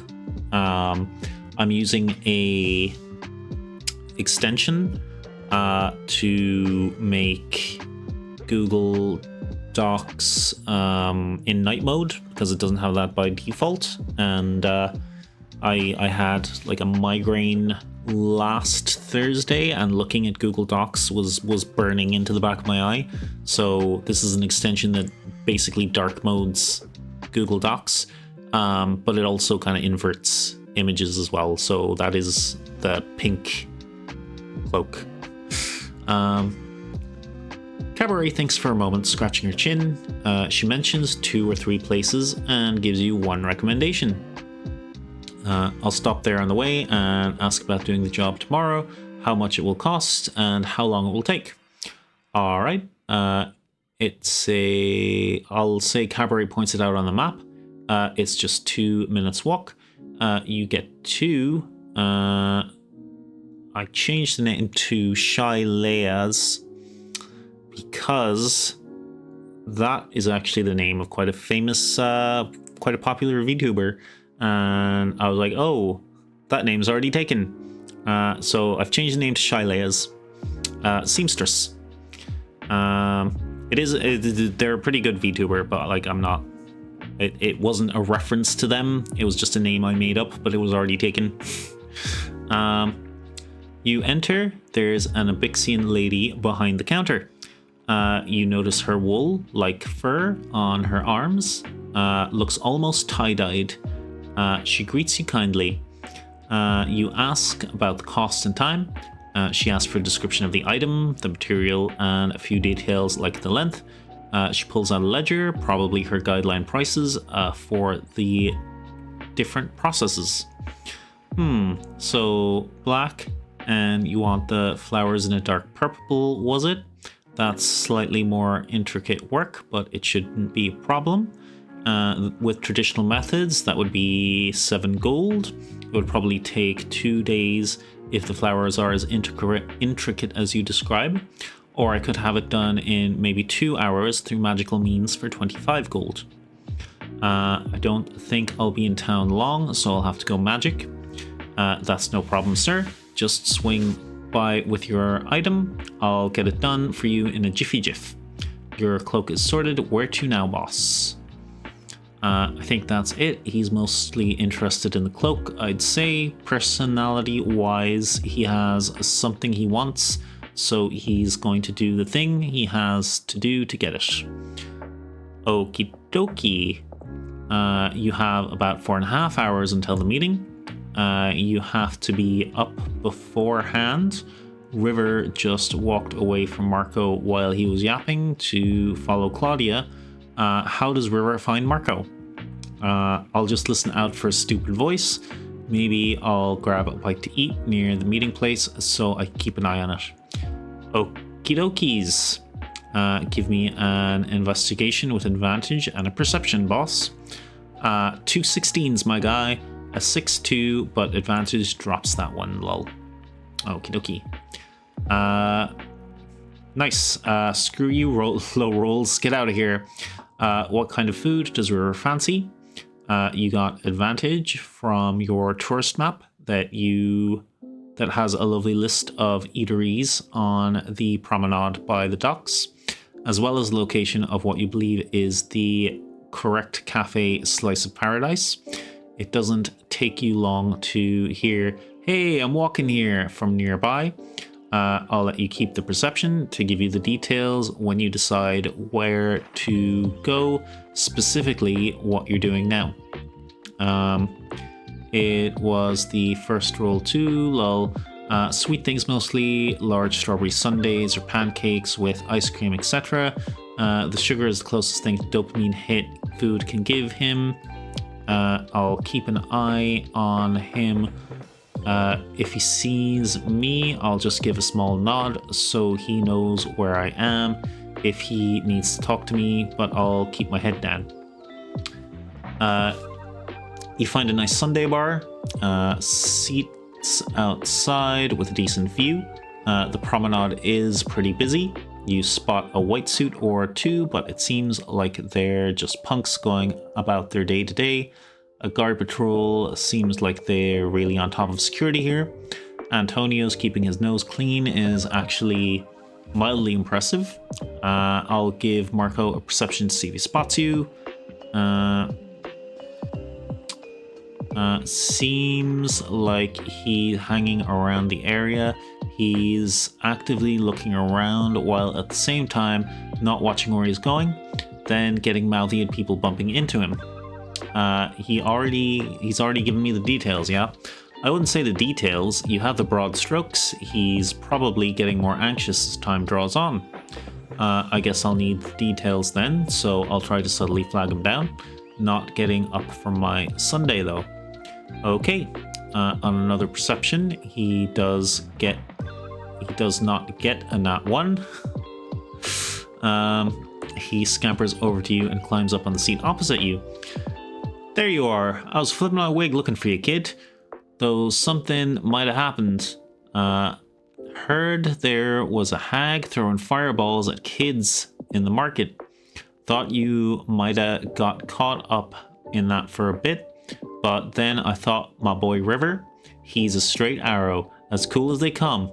Any trouble, he'd keep his head down like a professional. Of course, you're at the gig in plenty of time. Hey, that sundae looks pretty good. You gonna eat all of that? Something happened to me? Question mark? Unlikely. Just taking in the sights. I eat a bit more and toss the rest in the bin. Oh, sorry, I didn't hear that part. Did you want some? I was spacing out a bit. Thinking over the insurance job. I don't have the details. Let's find a quieter spot so I can hear proper. Man, I love your moxie, kid. Tough as nails. What? Wait. Oh, never mind. After the gig, I'll get us both Sundays as big as your head. Forget about it. Right down to business. That's my boy Riv. Always eyes on the prize. How about us insurance men, wink, go check out our client's warehouse, wink, here on the promenade, wink, and we can crunch the numbers on his policy, obvious wink. Sure. Just out of curiosity, have my eye on an item in town in case I change to leave soon after the job. Any chance I can get the paycheck up front? Would love to get it today rather than tomorrow. Ain't you a kidder, Riv? You know how this works. We do the insurance policy. Wink. We do the insurance policy. Check. A third-party broker will release the funds after the job is done. This something for the job, kid? River would know how it works. Someone from the organization will be watching, either in person or via scry, you don't know. Once a job is done, then they'll leave you and Marco's payments in gold at a dead drop to be collected. Wishful thinking, I suppose. Lead on, Co. Marco leads you around the back of the buildings on the promenade. He yaps, but at least he's hushed. You shortly reach the back of a warehouse. He climbs onto a box and pulls open one of the rear shutter windows. In here, kid. Not a bad exit, right? Straight into the back alleys. If you need to scarper. He starts to climb through the window and lowers himself down on the other side. Little help here, Riv? I got little legs and all. Okay, I'll help and follow. I kind of picture River's help being assisting him to drop down, more with gentle shove than helping lower him. Okie dokie. It's a warehouse, all right. Boxes, crates, some tools, and bits and pieces of random-ish iron, scrap metal. Got a second-level balcony. The Marco motions for you to follow him up. Stairs are kind of rusty, but they hold. Creak a bit for River. Marco is quite a bit lighter on the balcony. You have a perfect view of Slice of Paradise, the cafe. You're somewhat obscured. Not bad sight lines. Clear blue sky. Wind light, but you can compensate easily. Marco points to the location he'll be waiting for Antonio. Out the door table with a big parasol. Range should be just within your long range. Seems like a really good spot with an exit leaving out the rear direction of the building. Seems like Marco might actually know what he's doing. What do you think, kid? Best I could do with the time we had. I was going to take the finger off the ledge one by one, lol. Decent spot, a bit far, but you've been doing this long enough. I'll start setting up. I'll be shooting with disadvantage from here. If so, I might find another spot after he's gone without disadvantage. So what's the signal? Nope, you'll be shooting with advantage. I mean, just within your normal range and elevation. Marco did actually do a good job and has been doing this for a while. He's annoying, but he's good at his job. I'll be talking to Antonio for a bit. The signal is 1, safety off. I'll take my napkin out of my breast pocket, get ready to take the shot. I'll be all friendly like, try to get him come around. We're all on the same team and whatnot. Just pay your dues and no more will be said. 2, I'll do this, and it's the hand, the Italian hand movement. There's an emote for it. There's a little picture of the emote. My model doesn't have hands. You know what I mean.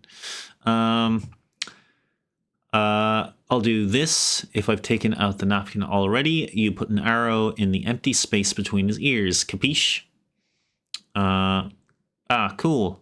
Good old Marco. Always knew I liked him. Capiche? Where's the safe zone to get to after?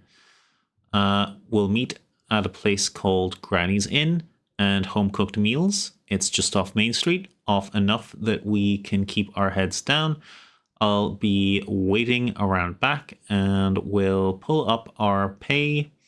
If everything goes smooth like, you might have time to pick up whatever you were shopping for. Then how about we get some drinks and dames before we blow this popsicle stand?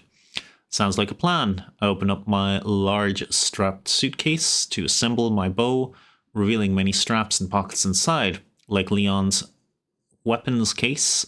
That's from Resident Evil, of course. But not the video gamey lull. Various items stored and secured neatly. Arrows strapped to the top part, like rolling up knives. I take it off and attach it to myself.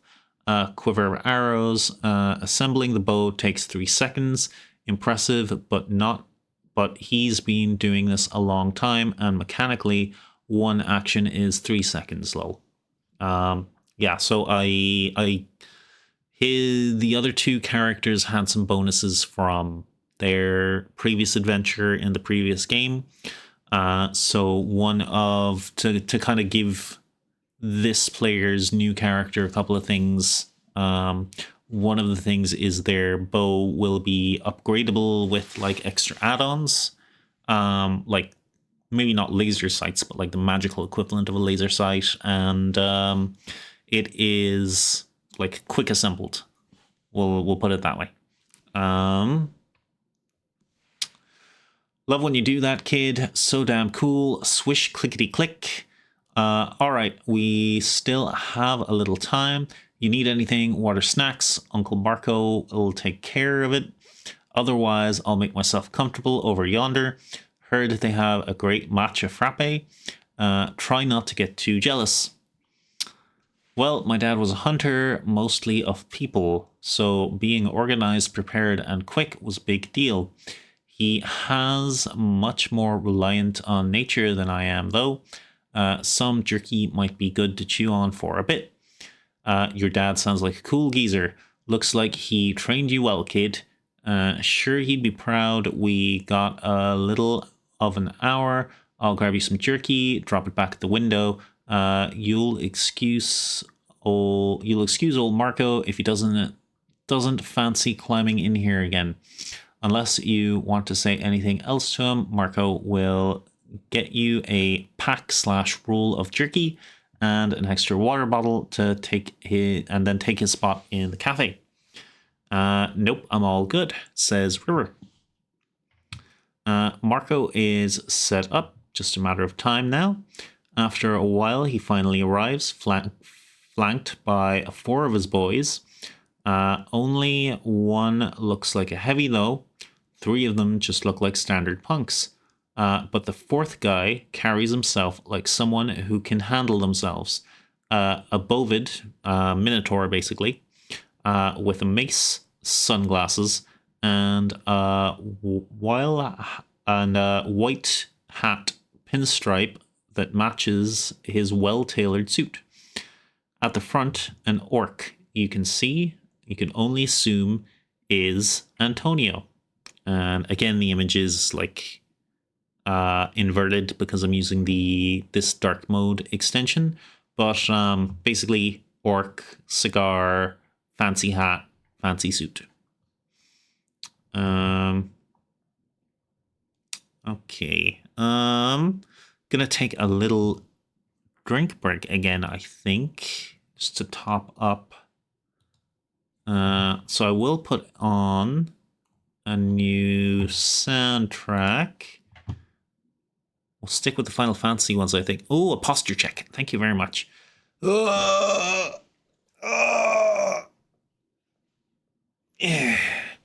And touch your shoulder with your wing. And touch your other shoulder with your wing. And everyone at home who's watching, just stretch your wings and touch your shoulders. Thank you, Demia. Yeah. I've said it a couple of times, but I think VTubers / streamers, we are just Tamagotchis. We're here for your entertainment and for you to make sure we don't die. Oh, head pats. Oh! I'm so glad that I had the head pat on the right layer because I don't think I've tested it with the hat before. Thank you for the head pats. Oh, I feel so well treated. Okay, I'm gonna go with this. Phoenix Downs, Final Fantasy Piano. That sounds great to me. Oh, I can do a smile hang up. Yeah, I have a little bit of the double dot 3 smile on the closed mouth one, but I usually go like full grin with the big teeth, but I can do. Yeah. Oh yeah, that's gonna be super chill. Okay, I'm gonna take a 2-minute break. I know it's not an ad break yet, but I need the break. And the next little bit of the thing I'm reading is like a fight scene. So yeah. Do it. I will do it. Okay. 2 things I want to sort out as well that I'll just mention here. My intro. For a really long time, I've had the door creak noise to transition from my intro with the music to the actual dungeon itself. I really just have to set that up. And the other thing is I want to do more for my break thing because the drop, well, I think is really fun. It's sort of, you only get one drop and then it's kind of over. So it only lasts a couple of seconds or a minute. We'll do another drop though. Let me reset the drops.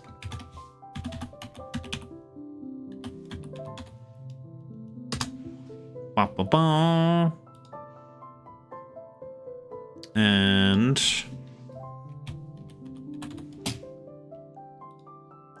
we'll do the love heart bean. That's what I'm going with. Lay droppers floating and bumping. Yeah, I think the drop game would be better with a bunch of viewers participating. Yes, it probably would. Like, where I first saw this is someone called Moro Curio, and she has like 5 to 14 regular viewers. So the drops, there's usually like 5 or 6 drops, and it lasts a minute or two. Oh, is it gonna make it? Yes! Oh, you just slid in with the Rainbird brain error. Hooray! Congratulations. Landed for 29.62. You did it. Hooray. Let's see how many of these I can drop on screen at once. Hey! Not quite as much as a raid. Okay, I will be back in 1 minute, maybe a minute and a half, but I will be back very shortly.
Hello, I'm back.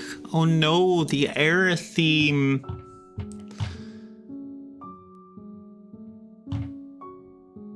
My heart.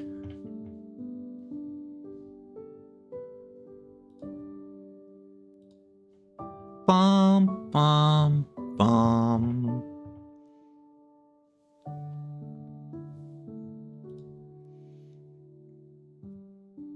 Bum, bum, bum, bum, bum, bum. The music in Final Fantasy VII was so good. So good.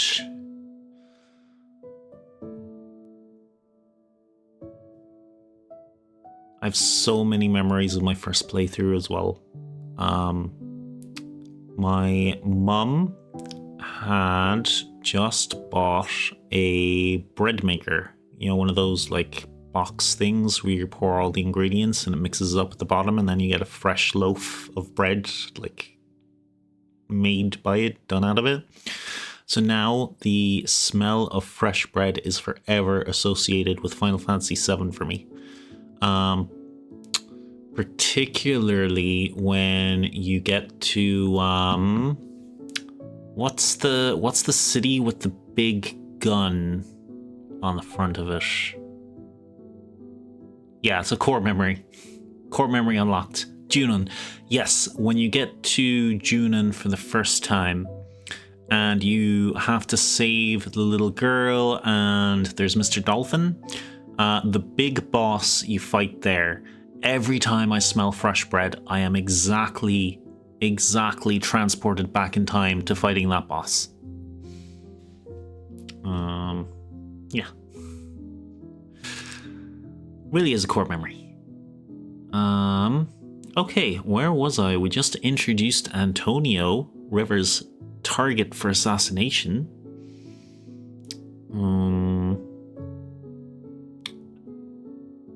So let's continue. I wonder how far I am to the end. I'm on page 43. Okay. The fight scene should go pretty quickly though, I think. This was very, very fun to run. And it was done over text, so everything should be here. Antonio sits opposite Marco. The Bovid stands next to him. He dismisses the other three, who take a table a little bit away, chatting, looking through the menu, and ribbing each other, it seems. Marco and Antonio seem to greet each other. Marco hops down, bows slightly, and kisses the ring on Antonio's left hand before returning to his seat. Standard mafia stuff. He is a syndicate leader after all, and Marco is essentially a negotiator / messenger boy. They start to talk. So I get insight and 3 separate perception rolls from him, and anything that River is thinking, doing, preparing as he watches. Bad start, maybe stuck the landing. He got a 6 insight, a 7, 15, and 20 on perception, paying more attention to lining up the shot and looking for the signal than anything else. Hey. So I break those down, what I was looking for those rolls for. 6 on insight. Seems like it's going well enough. They seem to be chatting and laughing, both Marco and Antonio. They must have a good rapport, as annoying as Marco is to you. He is good at talking. He certainly does it enough. 7 perception. River has absolute focus on the task at hand. The world narrows for him. The signal and the shot. 15 perception. Marco moves his hand a lot as he talks, so best to focus on the handkerchief first and then worry about the hand signal. 20 perception. There is a flag on a pole in his peripheral vision, perfect for gauging wind speed if the time comes to take the shot. You've adjusted for the window, which is hinged at the top. You're pretty sure with the angle and the position of the sun. should be reflecting on the glass. You could be further forward and still not worry about being seen. I would like a dex save, please. He rolls a 13. Okay. The trap has been triggered, I believe. Oh, that's great. You feel someone blow softly on your ear. At the same time, the window latch seems to flip up of its own accord, and a metal shutter comes down. You manage to take a half step and keep your bow up and arrow notched. You hear an unfamiliar feminine giggle very close to you, but you appear to be alone. Roll initiative, please. A badly failed dex save might have knocked your bow out of your hands. Okay. Phew. Okay, Mr. Mr. Low HP, low AC. Let's try not to die in the pre-game. Just to mention this, his character actually has the highest AC before getting his magic item in the team. And I think he has average or the second highest health between the bard and the barbarian. So he rolls a 17.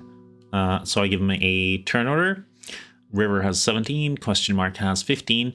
Other stuff, don't worry about it, as a 12. River has first turn in initiative.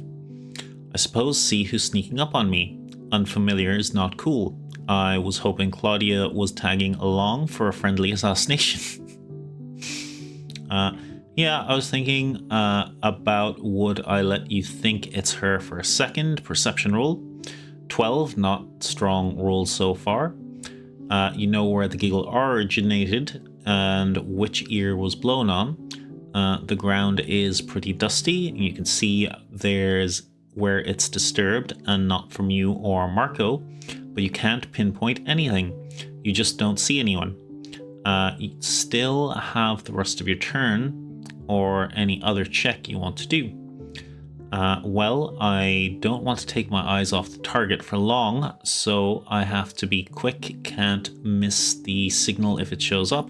I guess I'll ask what it wants before I act. What I want, little hitman, is you. I had to wait all day for you to get here, And then, when you arrived, all I get to do is wait even more. But now I have you all alone to myself. In this dim, private little warehouse. The voice is high and whiny, but it takes a darker, sultry tone. Do you want to be my puppy, or do I have to break you in first? Well, I can't say I'm not interested in something new. I'll definitely listen, but I'll have to maybe kill this guy, and I'm all yours. I do have to pick up my pay and get a new cloak. You already sound fun. Defo keeping an eye on Marco. Need to be on this so it can be ended. I guess I'll keep my attack ready for the signal. So hold an action. Yeah, this is a very fun character, Namiya. They are it'll be revealed in a second, but they are a succubus. The metal shutter that dropped down has blocked the window, which is why she mentions the warehouse being dim. Sorry I didn't make that clear.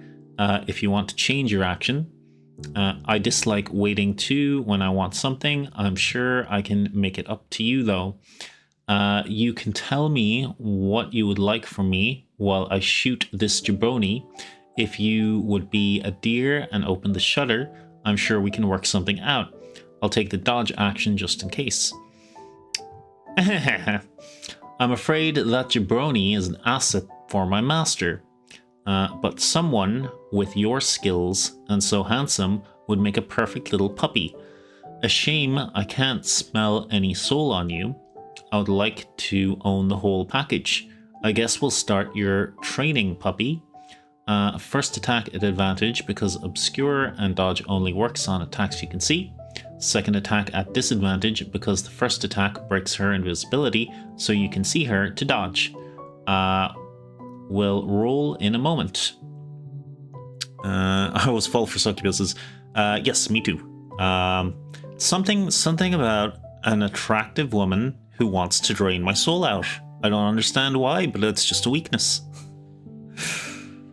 So it was a 22 on the first hit for 6 damage and 7 on the second attack, and invisibility gone, so you can see what you're dealing with, and I think you'll get a rough idea by the inverted image there.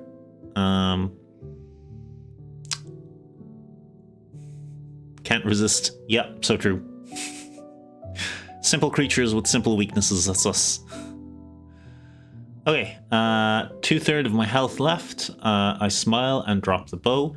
If you wanted to dance, you should have said so. I'll show you how a real devil dances. I love this character, he's such an edgelord. They were claw attacks. River can tell she's something infernal, maybe a tiefling. You can do rolls. I take out the sword, I'll check later. Is there another in the initiative or my go again? Back to your go, don't worry about it, ... for now. I do like to put extra things on the initiative order just to see how my players freak out about it. Sometimes something will happen as the initiative counts down, and sometimes it's there just to freak them out, and they will never know which it is. Sorry, Marco. Hope your turn went okay. 19 HP left. Let's go. Okay, so attack and bonus action. Since I get key points till level 2, can't flurry of blows. Advantage from swashbuckler 1v1 and sneak dice if you hit with sword. Is your sword finesse? I'll step past her with a slash is 16. And continue to spin with backhand 24. What AC am I trying to beat? They're both hits. Yes, sword is finesse. I don't think I get advantage, but I do get the sneak dice regardless because he is swashbuckler. Nice, so sneak sword is 3d6 plus, and fisting her is 1d6 plus 4 for the follow-up offhand. So I'll type in 4d6 plus 8 and see what we get. He wants Hex. He can probably get Hex in the future. 25 damage. That's really decent damage die for your level though. Very nice. I'll stomp my feet lightly and do a clap tango style as I finish my spin. Sure is, I have to hit with all my attacks though.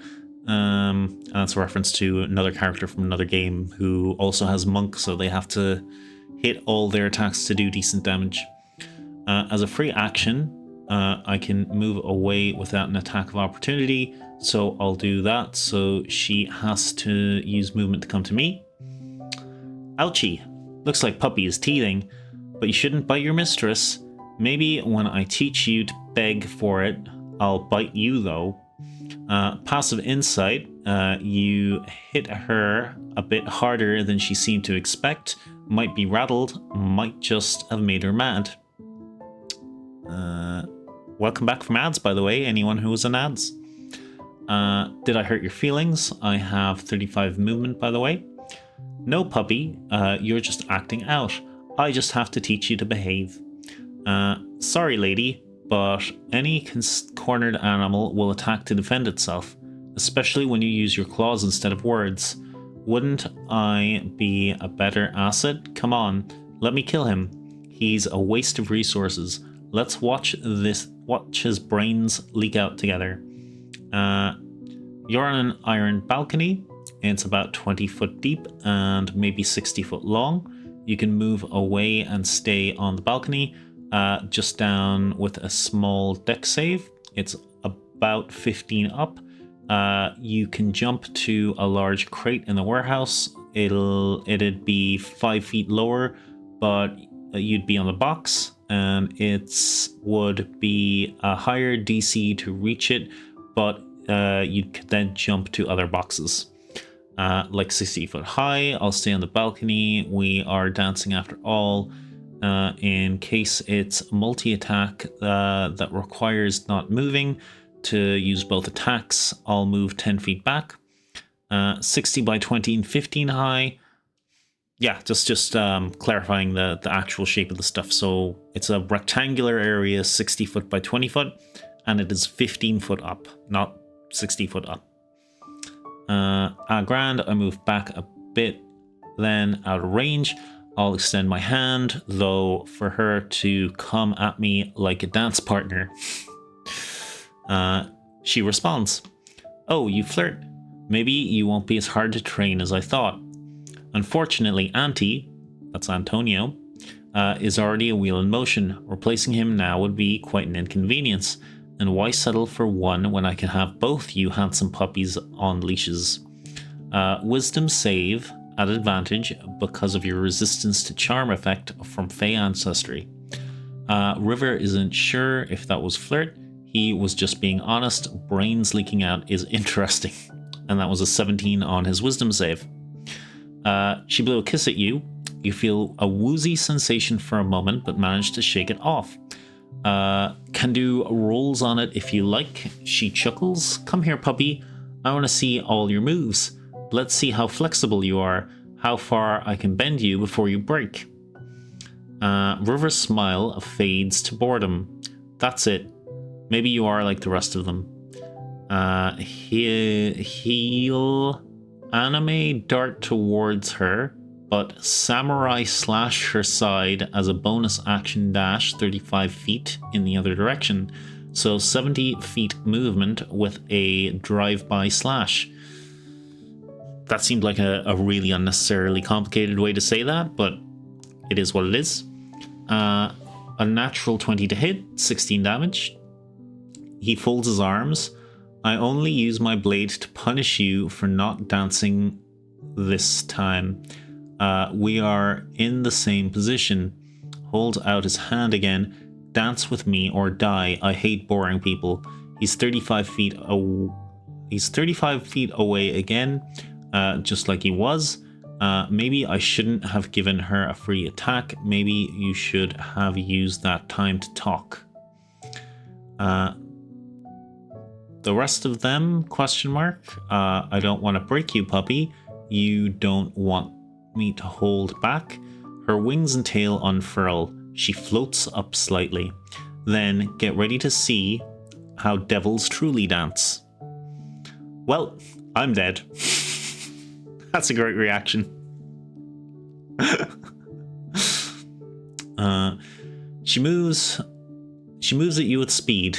At about 15 feet from you, she cartwheels and pushes off the catwalk, keeping out of your 5-foot range while she floats behind you. Her tail flies at you from the side, the pointed tip striking at you. To hit, 15 plus 3, taking 5 piercing, and a con save and athletics or acrobatics, please. Oh damn, she has more than 35 movement. I can mention now, while flying, she has 60 feet movement. She can definitely outpace River. I definitely misjudged this, lol. Phew, 19 on the con save. I add 0 to that, so it was scary. I'm on 14 HP. He's so squishy, lol. I like the acrobatics. People are generally too stiff when grounded. My go, question mark. She does. She has a flight speed. Still need an athletics or acrobatics. The con was a separate thing. 24. I add 6 to acro. Cool. Excellent. As her tail stabs into you, you react quickly, knocking it back as its delivery of poison spews on the floor and sizzles on the metal of the gangway, and giving you enough breathing space to pull your leg back as she tries to loop around your leg. I knew you weren't going to disappoint me, puppy. Oh, that's embarrassing. You got it everywhere. 17 on a stab to the tummy. Continue forward movement to headbutt the nose. 18. She can stagger back off the blade with the force of the headbutt as I hop back again to where my bow is. Wonder if you're as confident when you're less pretty. That's another 4d6 plus 8 for 25 damage, which is some really decent hits back as well. You realize that if Annie pays his money, he won't get shot. I get paid and we can have a more intimate chat. Not that I'm disliking this. River is very aware that this is just a distraction, that he's going to fail his job. Need to open that window, but I can't turn my back, can't run to Marco and stab Auntie either. Supposed to be out of sight. Yeah, so he's in a little bit of a dilemma, which is my intention to put the players in. You got to make your decisions. You got to decide what to do, bro. Oh, River, you're so adorable, so cute. How about I chain you to a bed and I'll pontificate about why your decision to your work is meaningless while you whimper for me. You just need to learn to sit and bark on command. I broke my previous puppies. I promise I'll take good care of you. Give me a dex save as her tail whips the rusted supports for the balcony. I wouldn't say pointless. I really want an outfit I ordered. I mean, if you buy it for me, I don't care what happens down there. 16, a shaky numbered roll. It's decent, as a section of the balcony disappears from under you. With your sharp reactions, you can roll when you hit the ground to take less damage. Jump to another section of the balcony. Will take an athletics. On a fail, you'll be falling, taking full damage. Or try something else if you have an idea of your own. Anything to grab or swing off, gymnast style, to change it to an acrobatics lull. ... Her straight face ... laughing face. It would be a high DC depending on what you did. Risky, vault her shoulders, or try to swing on her tail. I really want to try and swing her tail. I don't know if that DC is even possible though. You need a decent number on the dice, also affected by if you want to swing up to stay on the balcony, higher, or swing down to a soft landing on the ground, lower, but still not easy. Go to where my bow is, I suppose. It was on the balcony floor next to me, so I will decide where I go. You specified you moved to your bow last attack. I'll let you have nabbed it since you didn't use your object interaction. I am a kind and generous DM like that. Oh, great.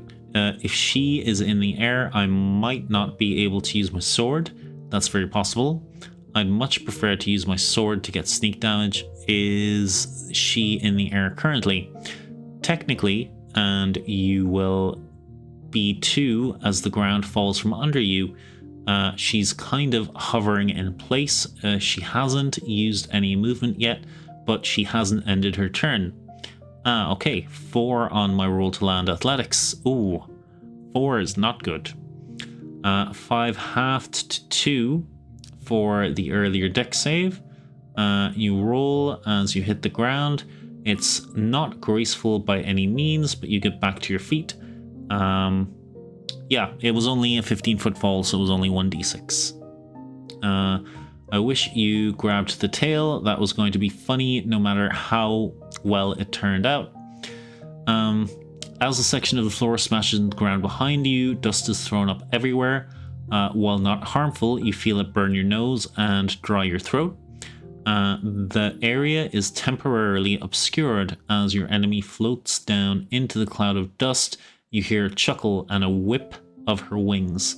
Does Puppy want to play hide and seek? You mentioned buying you an item, perhaps a nice collar and a leash. That's how Vaughn ended up playing a wheelchair character. You could cover it in spikes and get training from Grandma Claudia. Can I see her at all in the dust. You can roll a perception at disadvantage. You can't see her, but you could still try to figure out where she is. 17 on the first roll, but 8 on the second. I might have to use the dust to hide. Sorry, you lost her in the debris and dust. You could follow her location where she was talking, but as soon as she stopped yapping, you're not sure.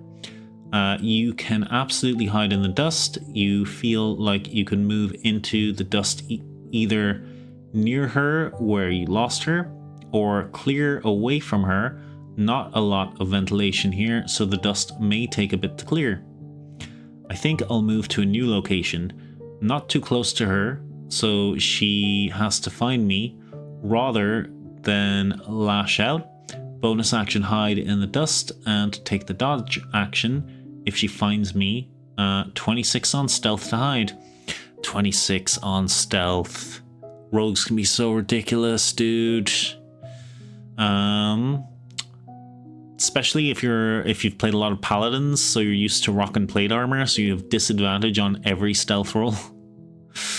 That is my life. Very good. Hide. A rat scared by the commotion runs across your foot. It has no idea you're there.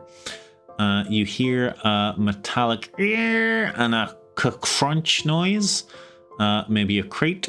You hear a new voice plead. Please don't hurt me anymore. Shh. You'll ruin my game. Now walk. A sniffing pleading yes. Do I recognize the voice? I guess perception to see her, maybe the person, or at least their outline. 17 and 16 on perception rolls. So does 16 get me the location even from the sound? If I can, I'll attack, hopefully, but wherevs. I think I've done 56 damage so far. So scary being a glass cannon, though, especially when I eventually have to use roll 20. That thing hates good rolls. Gotta argue with that. I think roll 20 is annoyingly fair on rolls. Like, the thing about chances, odds, and percentages is human beings really have trouble conceiving them.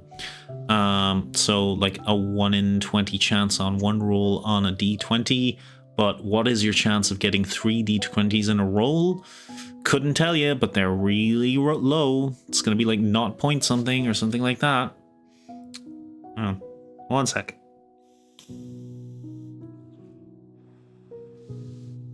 Have a little refresh, have a little drinky. Okay. I think this is my longest stream so far. Yeah. But I can keep going. There's no time limit, which is cool. I know it's not the most interesting content I could be doing. I think for long streams, maybe gaming is probably better. But hey, I wanna get this done. I wanna get this out of the way and move on to other things. And I said I would do it, unfortunately. I'll give you a direction. You can't see a thing, especially since you're hiding in the dust too. It's a nice stream for a weekend. Nice to be here. Nice to have you. Wait, it's not a weekend. Weekday. Oh, nice stream for a weekday, yes. No, I read weekday. I dyslexia'd all over your comment. My apologies. Just dyslexia'd all over it. Yeah, it's just chill reading. And I want to practice my my reading skills, my reading comprehension, and my speaking. I'm not quite as confident as doing voices, especially on something long like this. Like if I was doing characters or shorter things or DMing, I'd probably find it a lot easier to slip into the different voices of the characters. Okay, where was I? I'll give you a direction. You can't see a thing, especially since you're hiding in the dust too. You can attack with a bow at disadvantage, but you have a 1 in 4 chance of hitting if you do have the right target. You can attack give me a D4 first, though. Would you recognize a voice? Slim but possible. What check would that be? Give me a flat wisdom or int DC 19. No way I'm using a bow in dust cloud. Lol, I'll have to get closer. Oh, I can also let you know, because this is already done for the player. The succubus, Judith, has like single-digit health left as well. River took massive chunks out of her health. She has like 50-something health, and he did 40-something health. So, yeah. He never realized how close this fight actually was. But she had more things planned. She out-Batmaned him. You hear footsteps, someone trying to hide, whimpering as they get closer. You can give another perception, 21. First, you see the outline of a figure.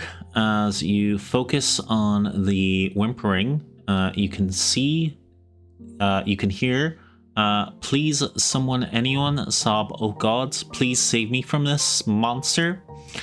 You can hear a creak of other footsteps from much further back, somewhere in the obscuring dust, as the figure you see slowly steps inching closer. There's something vaguely familiar. You recognize her as the girl you bumped into earlier in the day. She looks rough, pale, and injured. Yeah, so he just bumped into this character when he was sneaking around the alleyways. Wasn't really much of an interaction. That's why the DC to remember her or recognize her voice was an 19. Okay, well, I have no interest in her. I'll go to the target with stealth 19. How far away is she? I didn't want to go too far. She's about 15 feet from you. Definitely didn't spot you. Creak you heard behind was 50 plus feet behind her, but you don't know what the creak was. Alley Girl has decent perception, so she gets a 16. She flinches as she thinks she sees movement from your direction, but flinches again, looking in another direction. Seems terrified, not interesting probably. And that is specifically to his character, whether or not he finds things interesting. Crap Pink, he started calling Judith the succubus pink, and the girl above white because of their hair color. Yeah, that's fine. Pink must have ran away then. I'll use my movement to get close to the creaking noise. So half movement for stealth is 35. I guess I can bonus action to go another couple of feet, so I can be 10 feet from the creek. Unless I have to roll another hide check, then I will be bonus action hide again. You can keep the 19 stealth because he was doing half movement to keep his stealth. Like, I'm not gonna punish him by making him roll another stealth when he's intentionally taking half movement to keep the stealth. Bonus action dash to get the 10 feet from where you think the creek was. I guess 13 perception on disadvantage for the end of my go. You see some of the wreckage of the balcony. The floor gets pretty littered. With scrap metal. You can still hear the girl walking and whimpering behind you. She seems to be walking around. She's trying to be quiet, you guess. People scared for their lives are annoying, I would guess. Maybe an emotion River has seen enough times, even been the cause of. Nah, he doesn't pay much attention. If anything, it's helping him hide. Hide and seek, maybe more like Battleship right now. Do I have a location for Pink? By the way, I had all of this done on like an actual square grid where he is and where Judith Succubus is and where this girl Distraction is. Just so I could keep it accurate in the chat for him. So when he moved, I moved his token, and you know I could keep track of everything. You don't yet, but you hear in your head, "Puppy, where are you? Hee. I thought the girl would make a good hostage, or maybe just distraction. I guess I underestimated you. Not a total waste. I had fun with her. Are you enjoying our little game?" The dust is slowly settling. You can see a little further now. You can see the crumpled floor of the balcony section. Well, I won't strike till I'm confident. River doesn't have the health for making mistakes, and he knows it. Although it's a little annoying that he's failing his mission, which seems to be the original plan for her. I won't answer, but keep hidden till I can get a hint. I guess I'll take the dodge action again if she doesn't see me. Okie dokie, give me a fresh perception roll, please, with slightly more visibility. Not fucking 20, let's go! Let's go! Does my deck work? Can I bring up my nat 20? No, I can't. Good, good. I love a deck that doesn't work. I really have to find a replacement for that, to be honest. Okay, nat fucking 20, let's go. Wait, is this disadvantage? I gotta roll again. Lol, 7 on the second roll. Blank face. 7's not a 1. You see his shadow move through the dust. Well, I'm far away from the girl, so unless there is magic switch, I will sneak, and maybe on my turn. Okie dokie, whiz save with advantage, please. Also, does 2 rolls behind the DM screen, and depending on the save, back to you, River. 19, better than the first 14. That'll do it all right. Your nose is a little itchy from the dust, but otherwise you feel fine. It's River's turn. So I have where she is now. I'll move in with a slash attack, disadvantage or regular. You feel yourself overcome a magical effect as you move to attack the shadow you saw previously. You see it's a female figure, certainly. As your slash swings in, you realize it's the white hair, not pink. She covers her mouth and stifles a gasp of shock. Her pupils narrow and tears run down her face. She goes completely rigid except for her hand shaking, almost vibrating. Finish your swing, question mark. Regular roll if you want. I moved 50 feet away from white, so either she teleported, I didn't notice pink fly 50 feet over and grab her and 50 feet back without me noticing. It's an illusion or a transformation. I'll probably finish the swing anyway, unless I see pink anywhere last minute. I was so happy at this point that he picked up on this, because as a succubus, she has disguised self. She was actually turned into the other white-haired girl he saw whimpering earlier, and this one here is the real white-haired girl. So I was super impressed that he picked up on that. White did have a turn since he moved away. Roll regular attack then. What moron would move back? I'll hit with the back of my sword for non-lethal damage, since killing her would only give Pink more enjoyment, and River can be a spiteful bitch. I'll see about a bonus attack or move and bonus hide after. 19 to hit. The kind of moron whose direction was chosen by an uncaring god who left her fate up to the D8. Oh, that's me. I'm that uncaring god. 19's a hit. Fuck her up, I guess. Blank face. Also, excuse the swearing. I don't swear much on stream.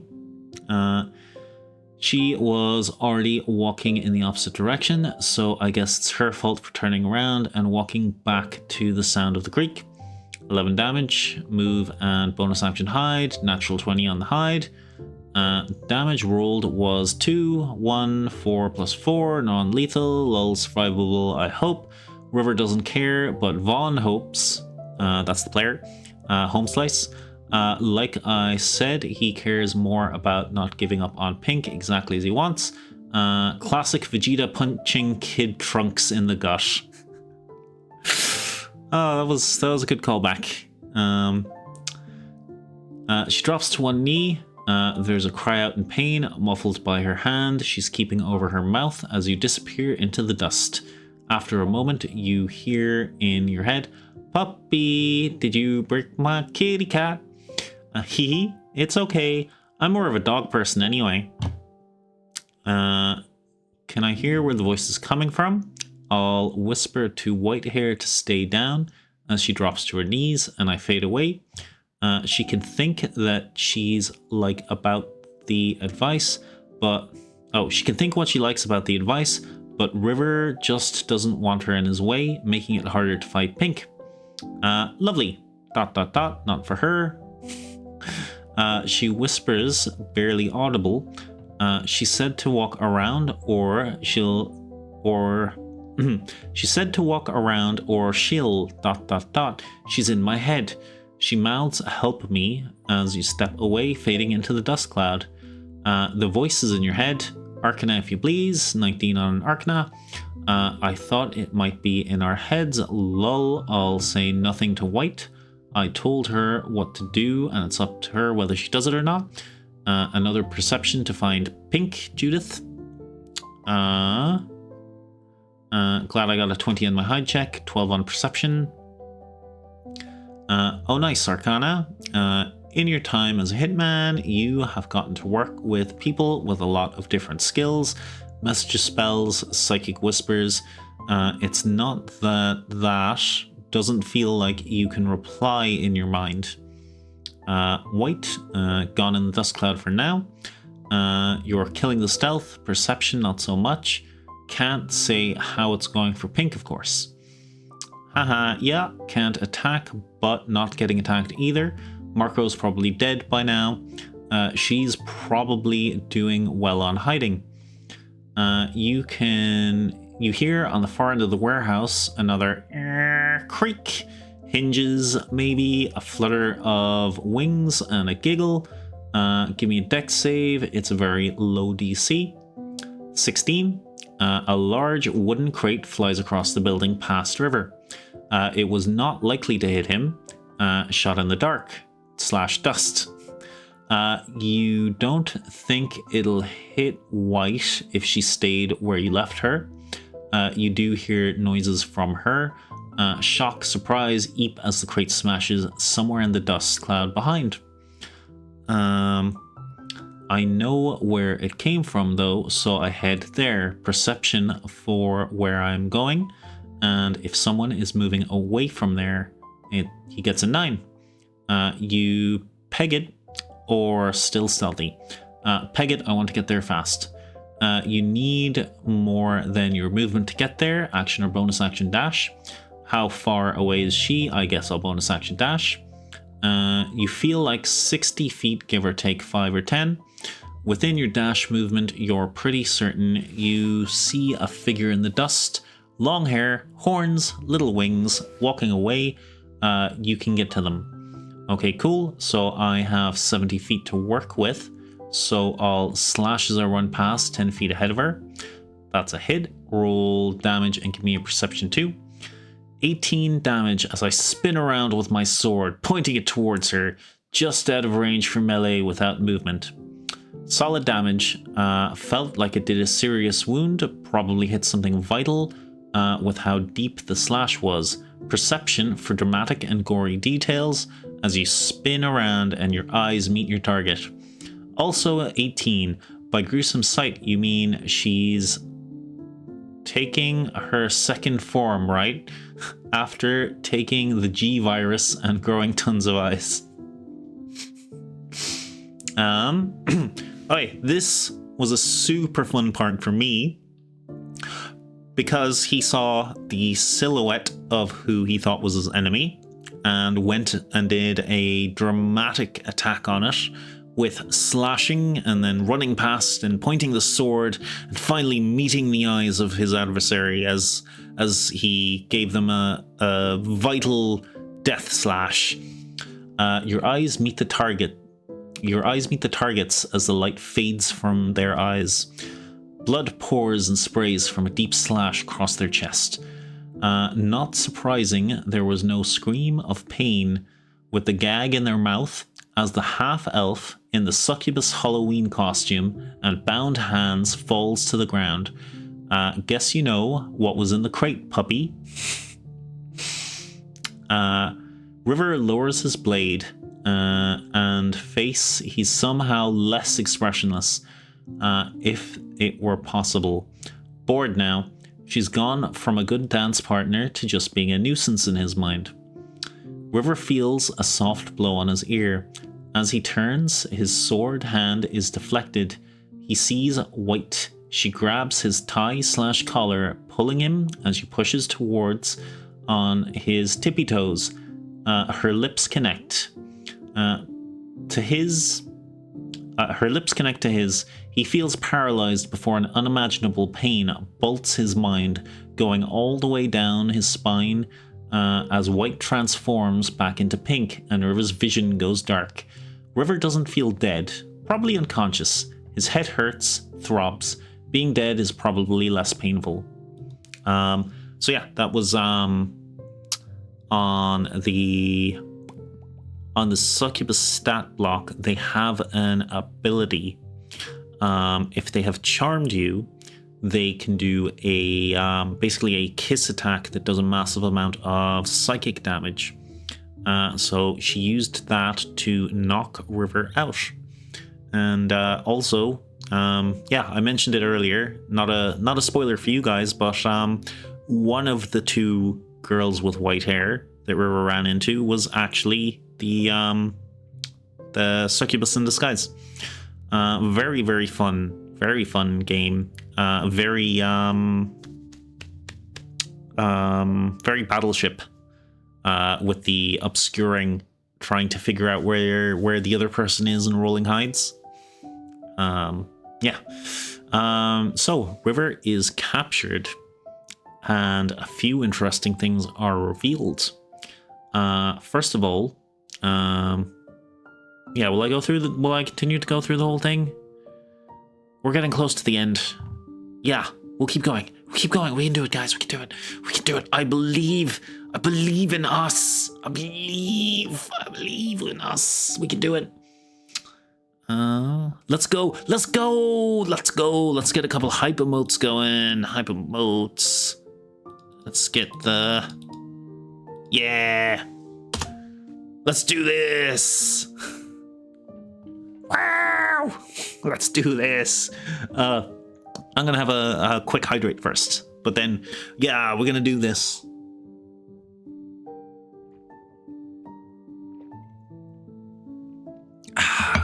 We're gonna do this, and then Home Slice can never ask me any favors ever again, because I've spent 4 or 5 hours reading this for him.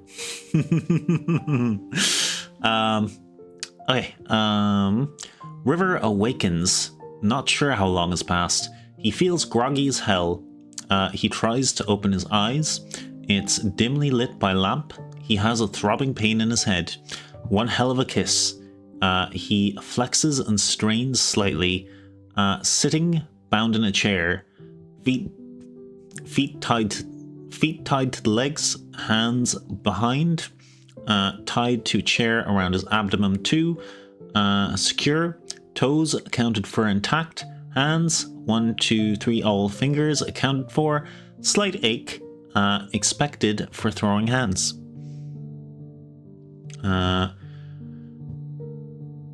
That was one hell of a kiss. Not the first time I've woken up bound to a chair. I dare say it won't be the last. I should have followed my instincts and just killed everyone like usual. I can't put my finger on it, but something got in the way. An image of Kid Claudia flashes through his mind with the big puppy eyes. Huh. He shakes it from his mind. Must be the concussion. Give me a perception. High number equals better handling the current feeling of light sensitivity and extra stuff seen. course, he rolls a 24. That's crazy.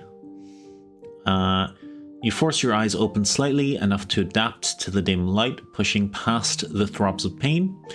You hear a wry chuckle as you look around. You're in a cell, maybe closer to a large cage.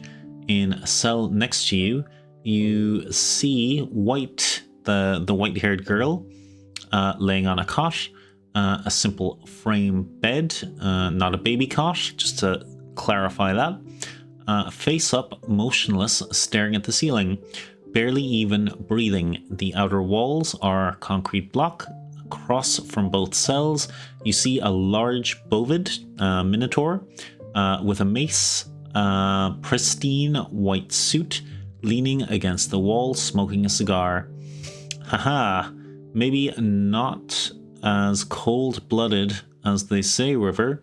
Even I'd have pity on those folks for what Judith be having their fun with them. He scratches his chin. Maybe death'd be a mercy, reckon? The stone wall echo, and with that very high perception, you can hear from another room, against my better judgment, but your hitman buddy is still alive. One more week and the shipments are done, and we all start our new lives in Tir na Mog. Cheers. I appreciate it, Antonio. Maybe I should say boss, or Don now. Cheers, glasses clink. Can't wait to put my feet up on the white beaches of Cushclada. Fancy drinks and coconuts, and little umbrellas, surrounded by exotic, scantily clad dames. That'd be life for me. There's no mistaking the sound. There's no mistaking the second irritating voice. Fallout New Vegas game was rigged from the start, gif. Son of a bitch, he's so dead. The player has realized that Marco has betrayed him and was working for Antonio the entire time, and this has all been a setup. Was wondering if you'd figured it out. It was a setup with prep. Pink already had folks in crates. She was already there when you arrived. 13 on investigation for the binds. Hey bully, how about you loosen these straps? Let me have a chat with my going to be dead partner. I mean ex-partner. I'm same HP, I assume. Don't imagine I was out long enough for a rest, or I'd probably be brain damaged. Lol. Pink/Judith's kiss is psychic damage, so I can't promise no brain damage either way. Laughing face. Bindings are very solid. You've been expertly tied. Seems like they didn't want you going anywhere. Name's Rico Mandelaccioni. You remember it. The boss told me to make sure you stay put, little hombre. If you get the chance to twist off the little man's head, that's no skin off my nose. He was very insistent you not be killed though. But Judith has her eye on you now. Better you than me though. The swirly-eyed face. So you like the boss or just a lackey? I'm the underboss. Antonio's right hand. He takes a long, slow puff and breathes the smoke out through his nose. If you're trying to angle that watching a prisoner is beneath my station, you should take it as a compliment for what we think of your capabilities. So Pink is the lowest in the group. Makes sense. I was cutting that chick up like sushi. Unfortunately, I tried that empathy thing people talk about, and it bit me in the ass, or lips, I suppose. She'd be dead now otherwise. Probably would have been for the best. She seems like a good dance partner, but got boring very fast. Haha, I can see why people like you, River. Heard about you through the grapevine. Pinka, Jude looked a little rough after your little tango. Never figured her for a straight brawler, though. More the tricksy, clever type. She's a third-party representative, took a special interest in you, and she's easier to manage if she has a toy to play with. People like me? Question mark. That's new. More to himself. A little rough. Okay. Why wouldn't you do it? Surely you would have been a better choice than destroy a building because I'm about to die. In my line of work, you're not supposed to leave evidence of being there. What I don't get is why Marco didn't just tell me that's what we were doing instead of all this sounds interesting and I was finding work boring. There's something about how blunt you are. People probably think you're not serious. The line about trying empathy, hilarious for a normal guy to say. Jude isn't on handling it. You got through her, I'd have taken you out. Appreciate you'd rather have fought me, but sometimes you gotta give the ladies what they want to keep them cooperative. Let's be honest, Marco is a terrible judge of character. Maybe he thought you'd have loyalty to the Dawn or the job. Don't much see it in you myself, but I wouldn't trust you not to put an arrow in all of our skulls in either case. Just sounds like extra steps. As long as I'm not bored, I'm good to go. Just don't be boring, and I'll keep you alive. Well, that's the rub, River. I respect your skills, but I couldn't give less of 2 Lupin's shits if you're bored or not. Keeping one psychopath entertained is my quota, so I'm gonna make sure you stay tied to that chair in that cell until my shift ends. Outside of that, I got no business with you, nor do I want any. Keeping the 24 from earlier, you notice something in the upper window, a small owl. It looks like it's making a shush with its wing and looking through the bars. So that is Guandara. That is Claudia's little familiar, having found River. Because the other 2 players and their characters are currently like running around the world while this is now happening. They arrived slightly after River was caught, probably, and a little before this current happening right now. Yeah, they're sort of trying to find him, and while this game, this sort of chat game was going on, River was essentially setting the difficulty classes, the DCs, for a lot of roles that the other 2 players were doing to then find him. Like there was earlier where he did a 16 stealth down an alleyway, and then they were talking to a guard, and then the DC to see if the guard had spotted him, so the guard could tell them that they had seen a person of that description earlier was 16. Yeah. There's also some cool things with some forgeries and stuff he did. And they were able to figure that out because both River and Perry, who's one of the other characters, have the forger skill. Where am I now? We're getting near the end. We are down here. We're down. I can't really lean any further. You can see here where the line is. Hi. Getting near the end. Whew. Last rush. Hi. Let's take a quick hydrate though.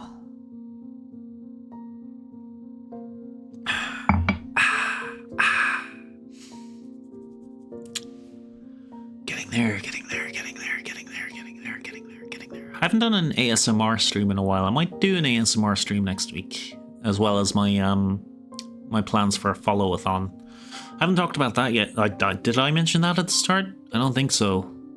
I'm thinking about doing a follow-a-thon next week. I did because I mentioned I wanted to sort it out over the weekend and I wanted to do some shorts. Yes. Thank you to Mia. Mia knows. I assume that Ymir has actually gone to bed at this point, because he's one of those working boys. And when I say that, I mean he's employed in a real job, not a working boy as in he stands at the dock waiting for people to pay him money for his physical services. Okay, so River will probably try to keep him talking as a distraction. For this little bit of the game, it's a lot of chatting, because essentially this is where it was supposed to end, and then the other players would find him here locked in the cell, but that's not how it turned out, because I had to do an extra little bit of game, so there was a whole escapey thing that happened. But we'll get onto that. This is mostly dialogue though. So Bully, what's the deal with all this? Where am I supposed to fit in? Must be a better reason than Marco. I'm on like 1 HP or something, so I probably won't be too aggressive with my chat. Can't take a slap from anyone right now. Oh, hey, there we go. Hang on. I have to...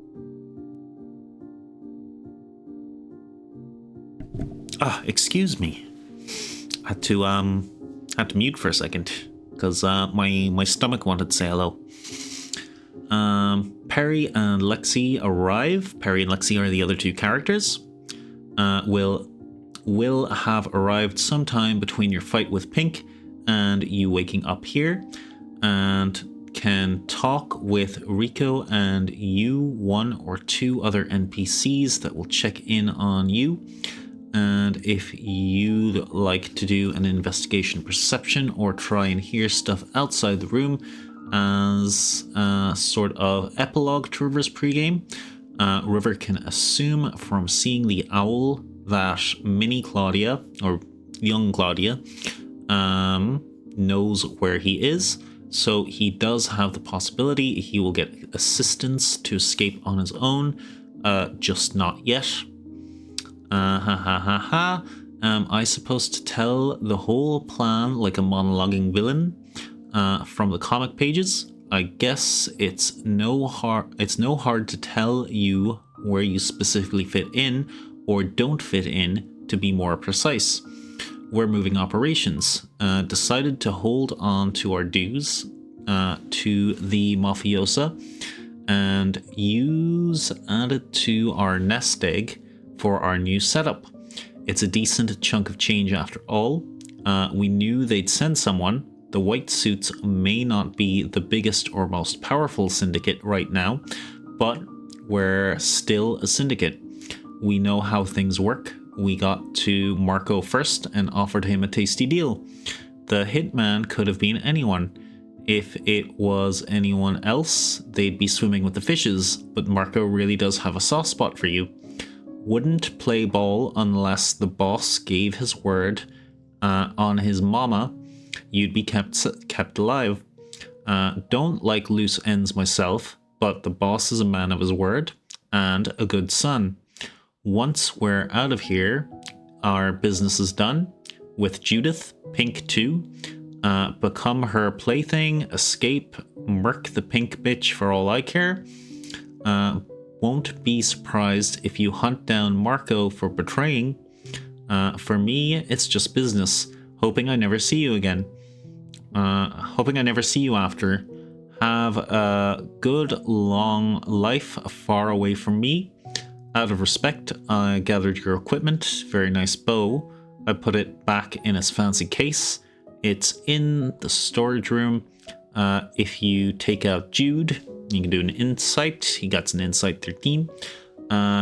Yes, that would be most useful, Bully. Well, if it's any use, I just want an item. I was looking at it in a shop. I don't mind swapping sides for it. Literally the only reason I was lining up a shot. The pay to buy the item, that was it. I have no reason to go after you, to be honest. It was just a job. You're not sure why people are loyal, especially when it doesn't benefit them or it's boring. This bully guy seems like he's got that loyalty thing. Oh, sorry, this was me explaining. Wrong tone, wrong cadence.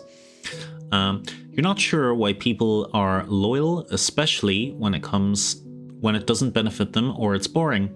This bully guy seems like he's got that loyalty thing for his boss. Even if he thinks something is a bad idea, he'll do it if it is an order. Saying that seems like Pink or her methods much. If something happened to Pink when their business is done, hashtag not my circus, not my monkeys.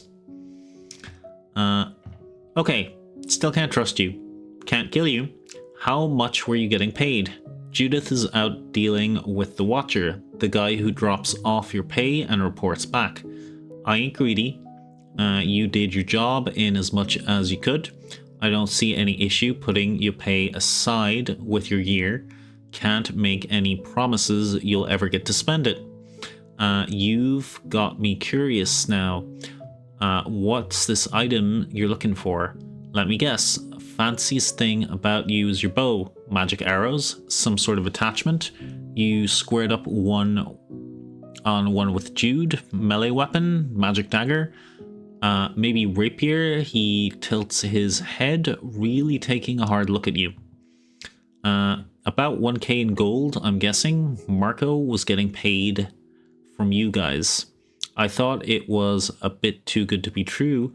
Guess I was never meant to get that 1,000 gold. F Marco, gonna try to swindle his half if I can. 19 deception. Yeah, so basically River and Marco were supposed to get 500 from the Mafia proper to do this assassination. So River is trying to convince Rico, who works for the White Suits, that he was supposed to get the whole 1,000, and Marco is probably not going to look in on that because he's going to be starting his new life with his money from the White Suit Syndicate. 1,000 is probably a drop in the bucket for him at the moment. No magic on my end, just homegrown training and regular old short sword I picked up off a random body. Dad was a hunter, mom was a dancer. What can I say? They were good teachers. Pink just wasn't as good as she probably told you she was. Had to resort to sending multiple hostages as shields. Heck, only reason she got me was I mistook someone else for her in the last minute. That's actually true and accurate. One more hit on Jude would have taken her out. Huh. That's a decent day's pay. Oh, ad's coming up again. That's a decent day's pay. Guess you have the rep for it, and it sure ain't loyalty or duty that keeps you on the payroll. I'll see what I can do. Good deception, good thinking. That's to the player, not the character saying that. He was asking about the item you wanted to buy. Laughing face. No magic, me neither. I'm not into that stuff. Never had the head for it. Just mace and fists is fine with me. Hunter and dancer, huh? Funny, that explains your build. I would have said boxer, but you're more agile, ain't ya? Covering ground? He puts his hand on his side, the side of his head, and scratches his temple. But she did get you. In a straight fight, you maybe take her, but she doesn't seem much interested in straight fights. However, hearing you two talking about Pink, the white-haired girl rolls away on her side, curling up and shaking. I'm gonna add in 1 minute. Well, I know there is 1k because of the 500 each, lol.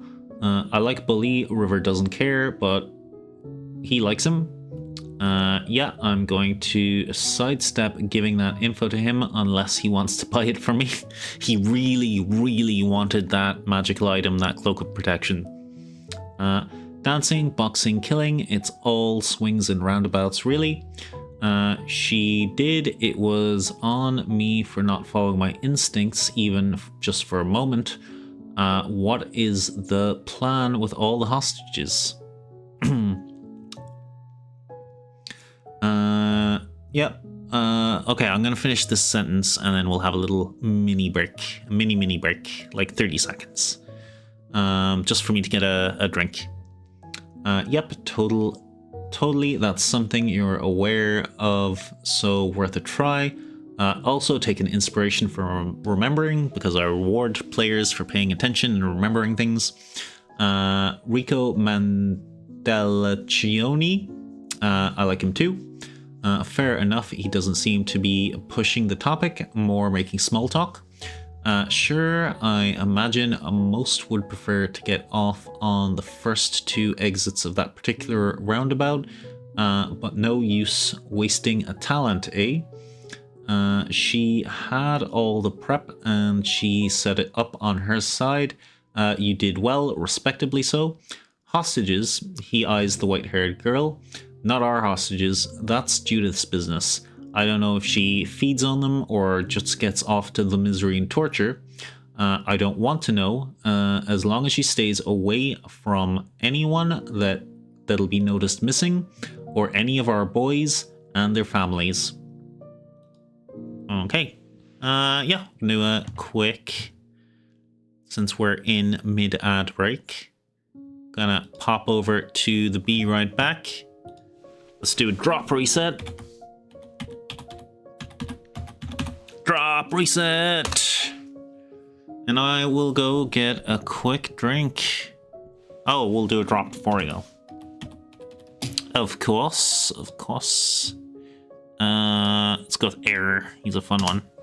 Fun emote.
Okay, let's go. Let's go.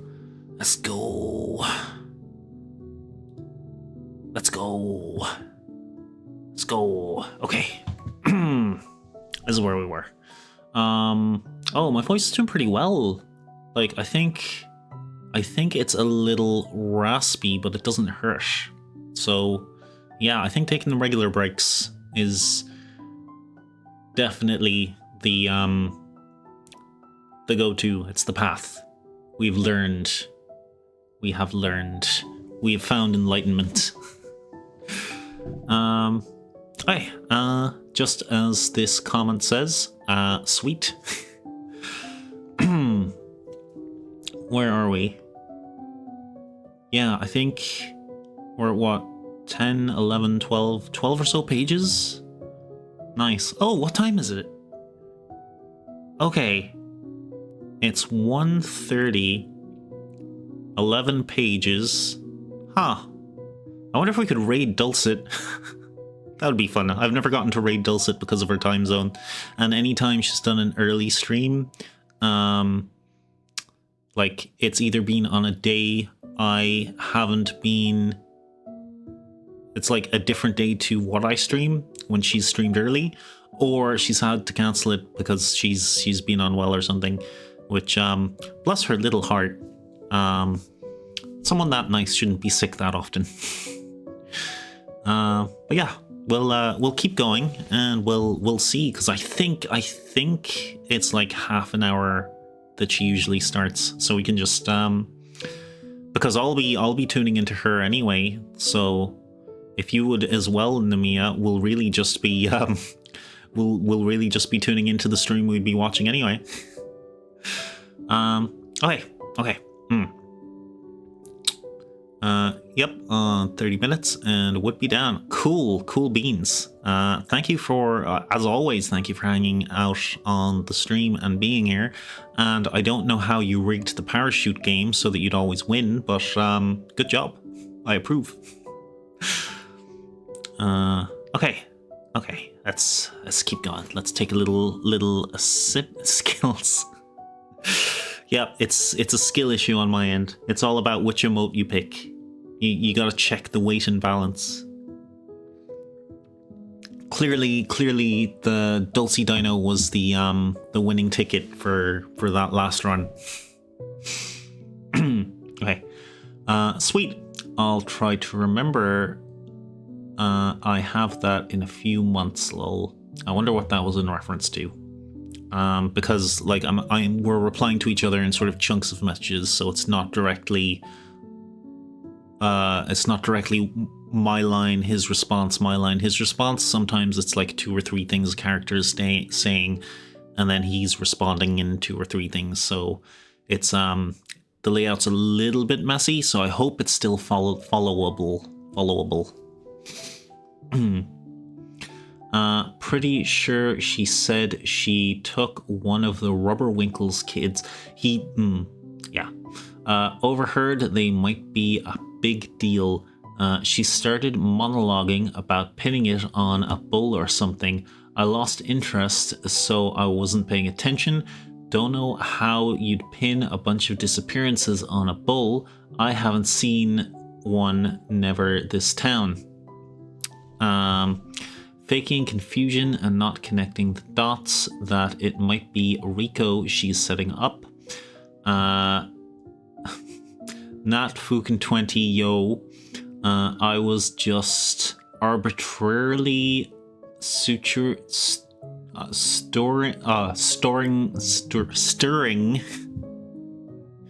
He spelled stirring with a U, and it damaged my brain. I was just arbitrarily stirring shit, like he normally does. Lol. Maybe she means a bovid of some kind. Anyway, it's probably not important. Hey, lady. Rock's chair for a better view. Sorry about the gut punch. I thought it was best you were down, and there were 2 of you, so I wasn't sure which was which. I saw you earlier, right? In the alley. Yeah, so, he's trying to sew that Judith is planning to betray Rico or Bully, but he sort of doesn't have the context between the two characters, so it's sort of a big lie that doesn't actually fit. So I believe he rolls some deceptions in a bit, or he rolled a deception there, the nat 20, but like, even if you roll a 20, that I didn't ask for, by the way, it doesn't mean that you're going to convince someone of something, especially if they just straight up aren't going to believe it. Okay. His eyes narrow slightly, and then tips his hat down so you can't see his eyes. The rubber winkles, you say. And Judith was monologuing her plan to frame a bull. Most likely a bovid, you reckon? That's a mighty interesting story, River. The girl tenses rigidly when you speak to her. Rico turns away slightly, in a very soft voice, almost a whisper. That was me. I was there. A noise like a wince of pain. Understand? She can get in your head. The thing about folks who get in your head is they only do it because they are weak. Want me to kill her for you? That makes you feel better? Question mark. You can toss her head in the sea. Might be closure or whatever. She tilts her head, looking back over her shoulder. Her face is pale and eyes seem empty, like something's missing. Not how River's eyes look. Something else is gone. She makes a small nod and lays her head back down frailly. Can't imagine there's many bovids around here. Well, besides you, but I'm sure that's just a coincidence. Hey, you think she was a bit cozy with Antonio? She kept calling him Auntie. Another coincidence, maybe? There sure seems to be a lot of them. Looks at girl. Then again, she likes to play a lot of games. Not me, I'm not into that shit. Good, straightforward people, same as me, is what I like. Well, it's a port city, so probably a dozen or more at any time, excluding the bovid who live here. She calls the boss Annie, I believe, and she calls me Beefcake. Think I prefer Bully, though. Seems to me you and Jude are two peas in a pod, River. Would sure like to catch your final showdown if there is one. Would rather be far away from both of you. No offense, you're good for the banter. Not what I've heard about you, but not complaining. Passes the time, I guess. What do you think, Jude? He looks around and gives it a second guess. Guess she's not here, but you can never be sure. He gives a shrug. Yeah, so the implication there is that like the player's already seen that Jude uses invisibility. So Rico was just saying something aloud and then asking Jude's opinion because he doesn't know whether or not she'd be there or not. The door swings open. Hey, kid, still in one piece? You got your Uncle Marco to thank for that. He walks straight past Rico and squeezes through the bars, gnomishly, because he's a gnome. Always looking out for you, kid. He walks right up to you, climbs on your knee, and squeezes your cheeks. I think of you as my own son, Riv. Wouldn't agree to anything until Antonio swore on his mama you wouldn't kill you. He slaps your cheeks relatively softly. I know this is a hassle, but in a couple of days you'll be free as a hummingbird. And I'll be off to a cushy retirement. No harm, no foul, right, kiddo? Cushy retirement? As far as I can see, you're the only one getting the perks. What's in it for me, besides not dying? Besides not dying? Besides not dying? Hey, Rico, ain't this kid a peach? What a kidder. He squishes your cheeks and drops down and hops down, headed back through the bars. Take care of the fine young man, Rico. I'm going to celebrate. Maybe find a few dames. Ooh, tomorrow I'll pick up some beachwear. See you, kid. Rico rolls his eyes hard. You can tell Marco's presence is almost as painful for him. I'll just give him a look that says, I understand. Out of interest, how much is little Marco getting paid for this? I might cut him. I mean, ask him for a cut. Rico waits a moment, tilting his head to listen for a sense of irritation as soon as he feels an overwhelming sense of peace and tranquility. As Marco is out of range, his attention goes back to River. Let's just say enough to set him up for the rest of his little life. Good for him, I guess. You get it? Because he's small and his life may be cut short, eh? Yeah, but that just seems like a waste of time going after him. Vengeance for vengeance sake is mundane. In this case, you're probably right, but vengeance can be anything but mundane. It's a hell of a motivator. Ever read The Count of Monte Kenko? The Gnoll and the Iron Mask? Nah, reading gets boring pretty quickly. Okay, this is an important marker. So, Lexi and Perry, the other two characters, have essentially entered the warehouse above where River is currently being stashed. Unfortunately, due to game timing, we had to move a few things around, so I continued River's story just a little bit, just to put him a little bit further away, that they'd have to search a little more. Because River's player got the new kid debuff. They had a baby, and he had to do some new fathering again. Yeah. So, slight debuff there. Time had to be pushed back. So River got to have a little escape, or a bit of an escape. River hears some commotion upstairs. You and Rico both instinctively tilt your heads to listen. A loud crash. Some shouting and another crash. Judith bursts through the door, slamming it behind her. Rico. Jude, what's going on? No time, Beefcake. Angry Gnoll, Angry Gnoll. She rushes over to the cell containing the white-haired girl, opening it and dragging her with her. Rico, what did you do? Angry Gnoll? The chief? Worse. She drags the girl to the cell next to you, opening it. Come along, kitten. Bringing the girl and locking it behind her as she goes over to the far wall. You hear another crash outside the door of a familiar voice.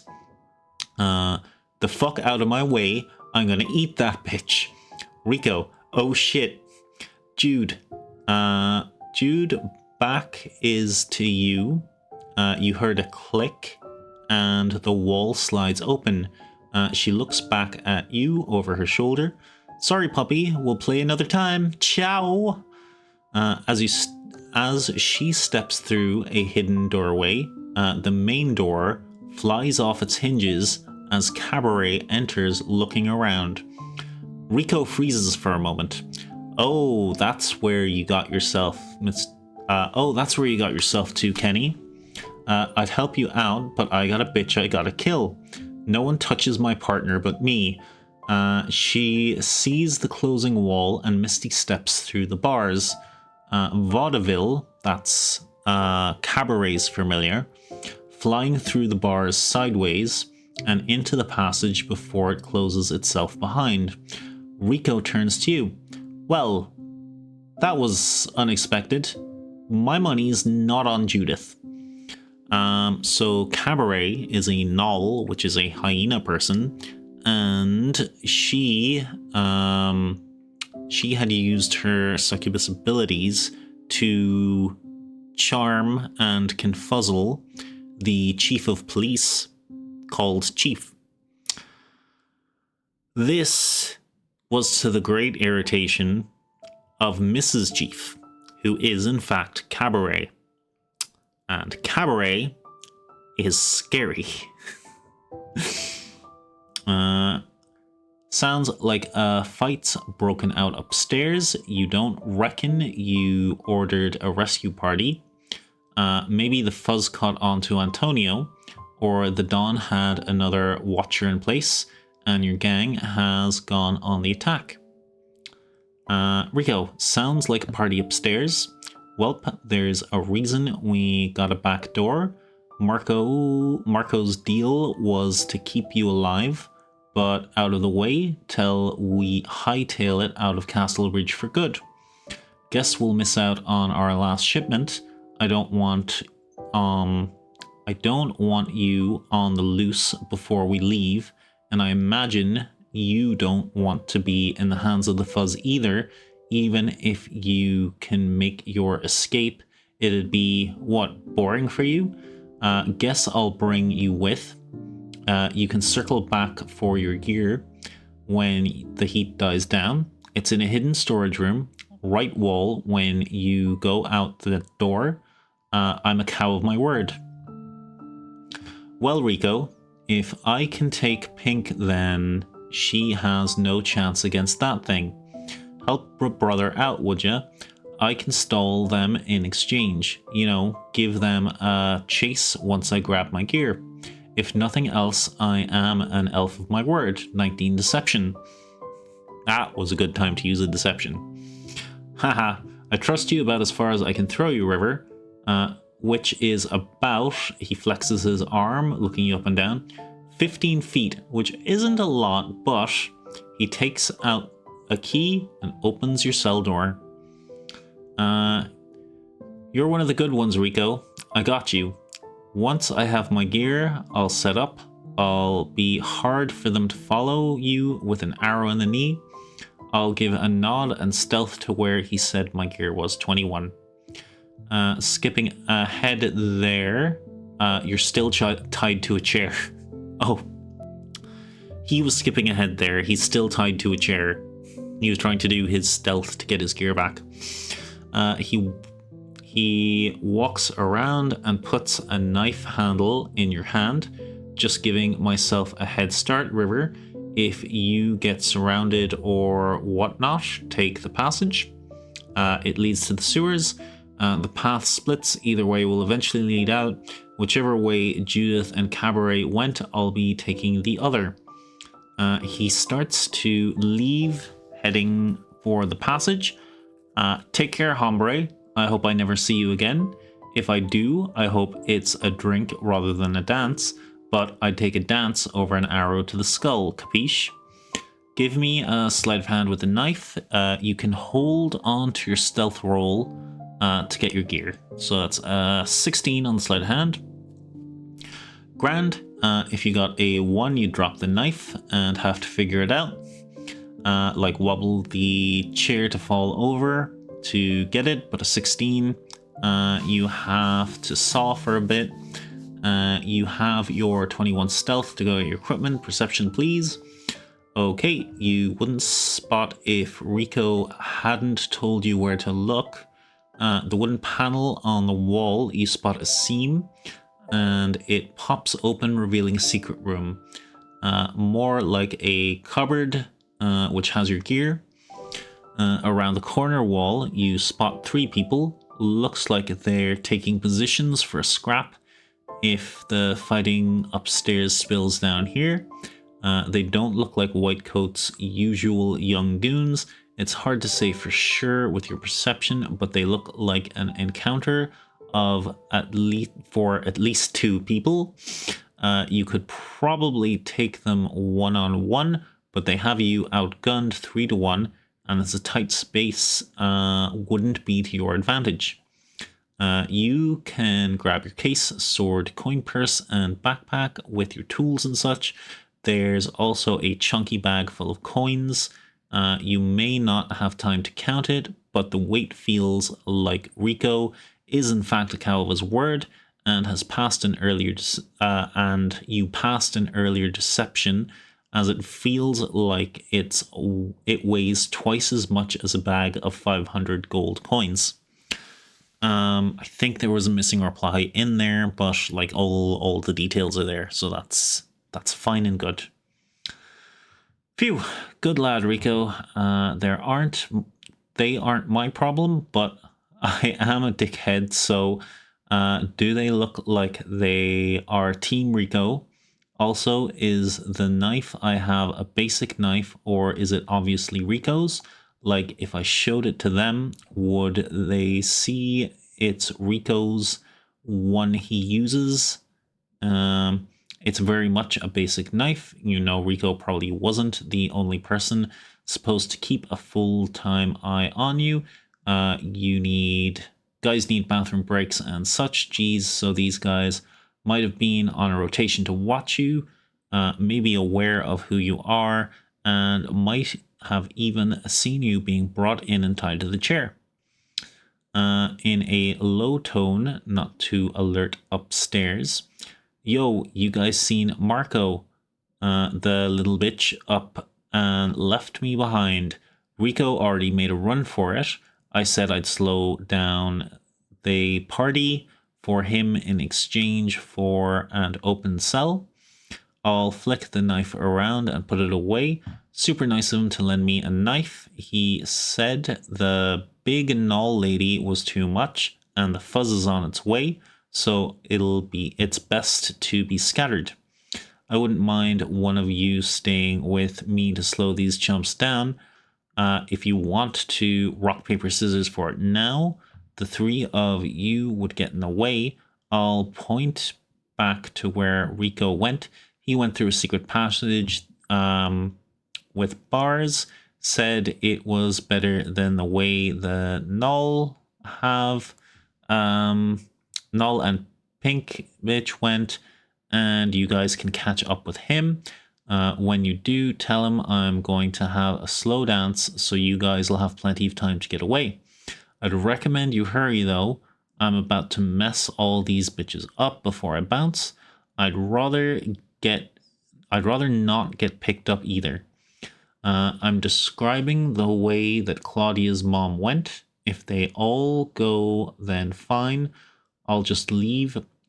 If one does stay, I'll probably kill him or him. I'll go around so he can be a decoy and will pincer them. But obviously I won't. We'll see. 18 on persuasion or 20 deception. If they don't take the bait, they can chase me, lol.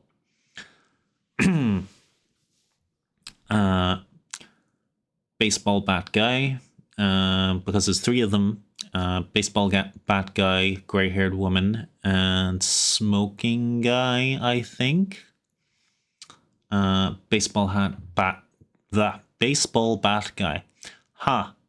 Yeah, that makes sense. I mean, you couldn't escape under Rico's watch. Smoking guy, he makes a good point. Guys, really, he's a prisoner. We shouldn't be trusting him. I mean, we're just supposed to slow them down and take our escape. If this river guy is volunteering and Rico already left, plus he knows where the secret door is, would a prisoner know where the secret door is? A prisoner kept in the same room as the secret door? Yes, they would. I mean, it would be a lot easier to just cheese it. It's not gonna be like Rico would know. I hate you guys, but I need one of you to carry me through the sewers, cause I ain't walking in that shit. So fine. Hey, oh, the music stopped. Let's replay that one. Just to keep us going for the last less than 10 minutes. Yeah, less than 10 minutes, and really close to the end. Barely a few pages left, actually. Yeah, it's essentially done at this point. River essentially goes down into the sewers. He has a whale of a bad time. He starts trying to follow Rico, and there's sort of a right and left tunnel. He figures Judith and Cabaret went to the right, and Rico went to the left. So he follows Rico. He spots, how would I describe it? An elemental made of sewer materials. One might call it an excremental. And he hoofs it away from that because he doesn't want to deal with that. He's not dealing with the poo monster. So he runs up this sort of round tunnel, which is slowly filling with water, and it sort of flushes him down. He's washed down another section of tunnel into the lower sewers, which are sort of the sewers that the current sewers were built on top of.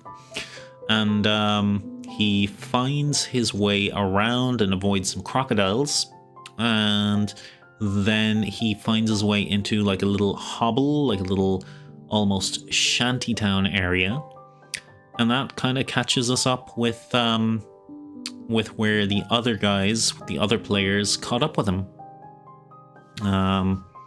Yeah, I don't want to read through all the remains of it. You get the idea. Also, we're so close to the end. Like, there's a couple of pages there, but it's really not that much to go over, really. I just summarized it. Yeah, so I'm gonna call that done. Homeslice can fight me if he wants me to read the rest. You have the idea. Alright.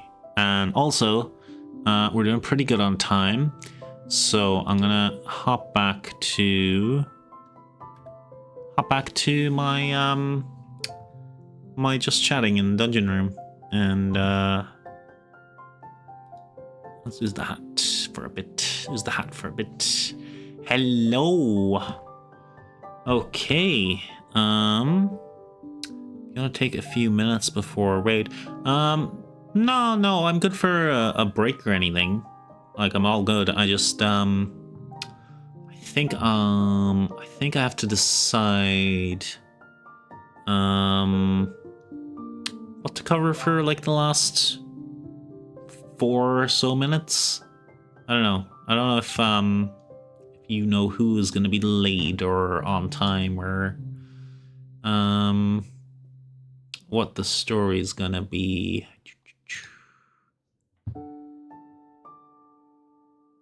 Let me just check.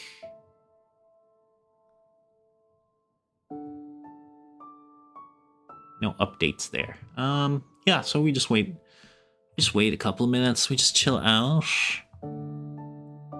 My bitrate was pretty good. For a 5-hour stream, I didn't lose a single frame. So yeah, good connection. Been playing Animal Crossing. I should really recharge my Switch. I haven't played my Switch in a long time, and I really haven't played Animal Crossing in an even longer time than that.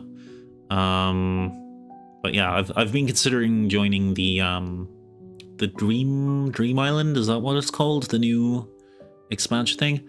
I literally haven't turned it on since 2020. Kind of similar, 2022 maybe. I had played all the Pokemon games since I came back to playing Pokemon games. So I've played all the Pokemon games on the Switch up to the most recent one, YZ.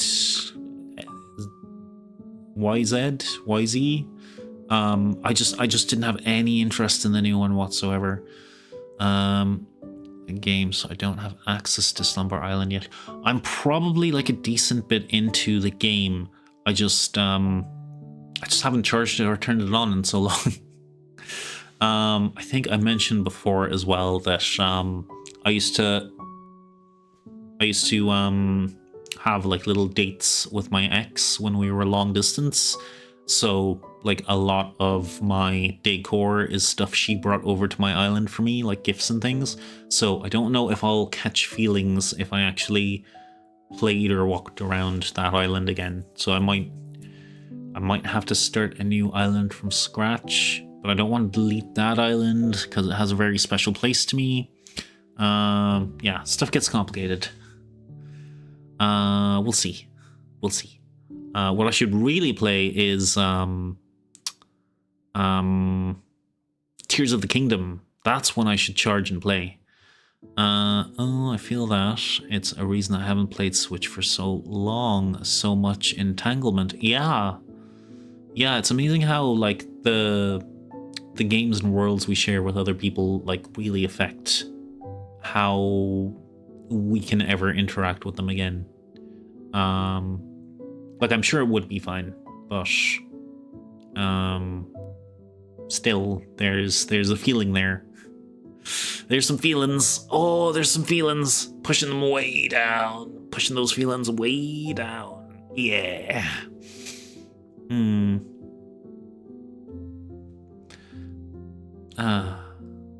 Bum. Hey, yeah, do I have anything else to cover? I hope it's not foggy tomorrow. I think I have to go get milk. Ball them up and suppress them deeply. That's it. That's the method. That's what we do.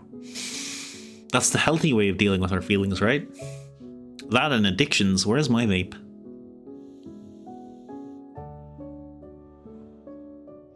I'm actually in a pretty good mental place these days. Overall. Like a bit silly sometimes, a bit melancholy. But melancholy is really one of the better versions of sad to be, because that's either happiness tinged with sadness or sadness tinged with happiness. At least it's not depression. Yeah.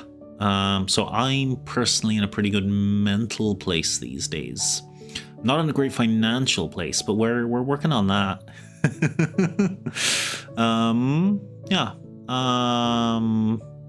So over the weekend, I actually have a lot of stuff to work on stream-wise. And yeah, I'm not sure if I should start earlier, but it'll definitely be like extra long streams all next week. We'll do the follow-along thing. I'll put together a couple of short-esque things and see about making a new channel, because I have a VOD channel, but I think I want a separate channel to make original content on. That seems to be the done thing. That seems to be what people do. I don't see why it couldn't just be the same channel with the VOD content and everything else on it, but I guess most people don't like the playlists as much as... Oh, and I suppose when new content comes on the feed, yeah, I guess because I exclusively use my my feed. I don't even look at my subscriptions these days. It's like YouTube knows what I want, which is mostly like 4-hour lore videos on FromSoft games and Warhammer 40k, it seems.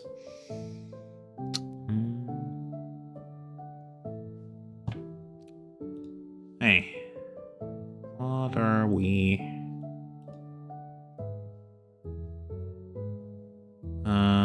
Oi. I like tinkering videos. Tinkering? Oh, like working on stuff. Yeah, I get you. I could definitely do some craft-esque videos. If you have the Tiki Talks, I actually have a couple of videos of me making family crests.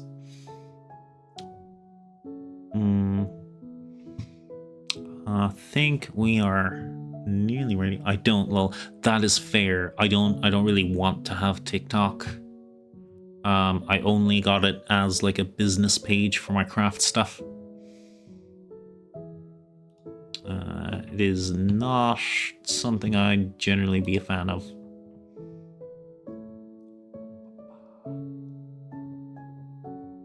Oh, Luna's also online. No social media for me. Reddit and YouTube will consume some. Twitch is very new to me. Fair enough, fair enough. I guess I've been on all of them. I have a personal Facebook, I have a business Facebook, I have Instagram, I have TikTok, I have the Twitters, I have the Blue Sky. But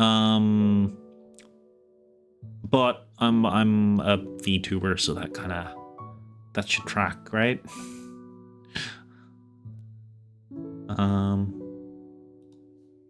Lunaina, yeah. If I don't see Dulcie soon, we might go to Lunaina. Oh, she put up her notes. Yeah, should be on soon. Marketing, yes. I just wish I was. It's not that I'm not good at it. It's that I really don't. I don't care for it. I don't like it. I don't want to put the effort in. Why did they make me? Why can't people just find me organically? Because Twitch has really bad organic finding people. But yeah.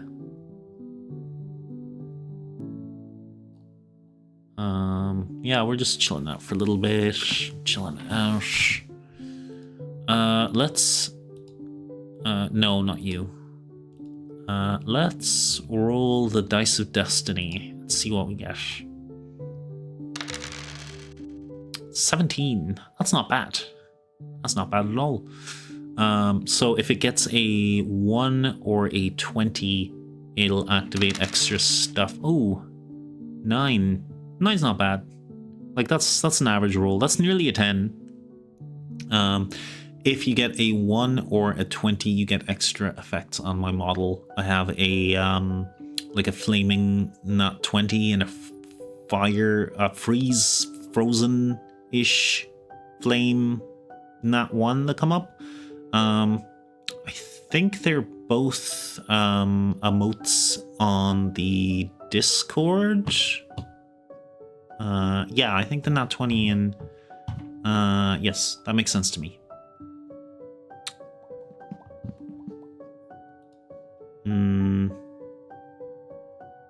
Yeah, I saw them. Okay. Yeah, those pop up at full size on like either side of my model, behind the wingy ears. What else do we have? The abstraction is quite fun. I think it looks really cool. Yeah. I have like spinny eyes and blush and like all of those, but I can't get my deck to stay working. But I've complained about that one on a regular basis, so we won't worry about that now. I think I might animate some of these eyes, like the ones on the coat, just to look at 2 different points. Oh, there we go. Stopped abstracting. We're fine.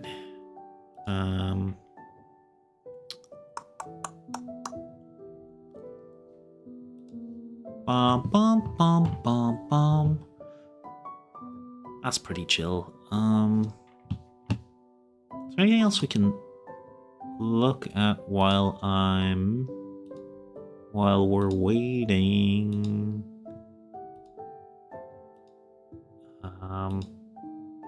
I wouldn't mind doing some reaction content, but it would really have to be like with a point. What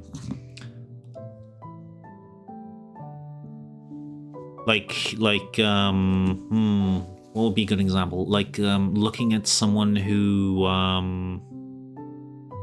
does like 20-minute videos on D&D stuff, like, oh, you should do, if you're a DM, you should do this and that, and you shouldn't do this, and it's like, okay, I could react to that, I could play the video, I could like pause it every couple of minutes, and I think I could make some like constructive or useful commentary on it, and then, you know, continue on, or agree or disagree with the person, put in my own 2 cents, that sort of thing. I'm saying I could do reaction content, and then I'm describing what good reaction content is, or what I'd consider good reaction content. Yeah, that's something I could also do in the future. I just haven't quite found the right things to talk about. Also, I'm pretty sure, but I'd still wonder about like the copyright stuff. Like as long as you're like pausing and reacting properly, you're not just taking someone else's content and playing it. That's fair use, I'm pretty sure. Good idea for sure. Would be interesting. Yeah, I'd hope so. I've saved a couple of videos. But they're mostly to argue with people or shout at them. No, not really shout, but, you know, I'd be more argumentative or slightly more debatey, and I really want something I'm more down the road or middle with to start with. XP to level 3. He's a pretty chill guy. I kind of agree with him for the most part, and then I'd have some soft disagreements. That might be a person I can talk about. Aha! There we go. Okay. Namiya, it has been an absolute pleasure. Thank you for sticking with me for my longest stream so far. You know what I could have done is I could have gotten my raid message together. We're just gonna go dungeon raid, I guess. Dungeon raid space. Copy. Yeah, thank you so much for just chilling out and listening to me yap for so long. Hi, this is our raid message. You know where we're going. Raid. Owen. Where are they? There we go.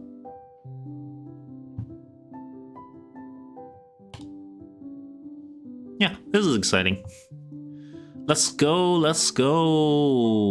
Raid our favorite stosh. Ba-ba-ba. Okay, have fun. See you on the other side, Namiya.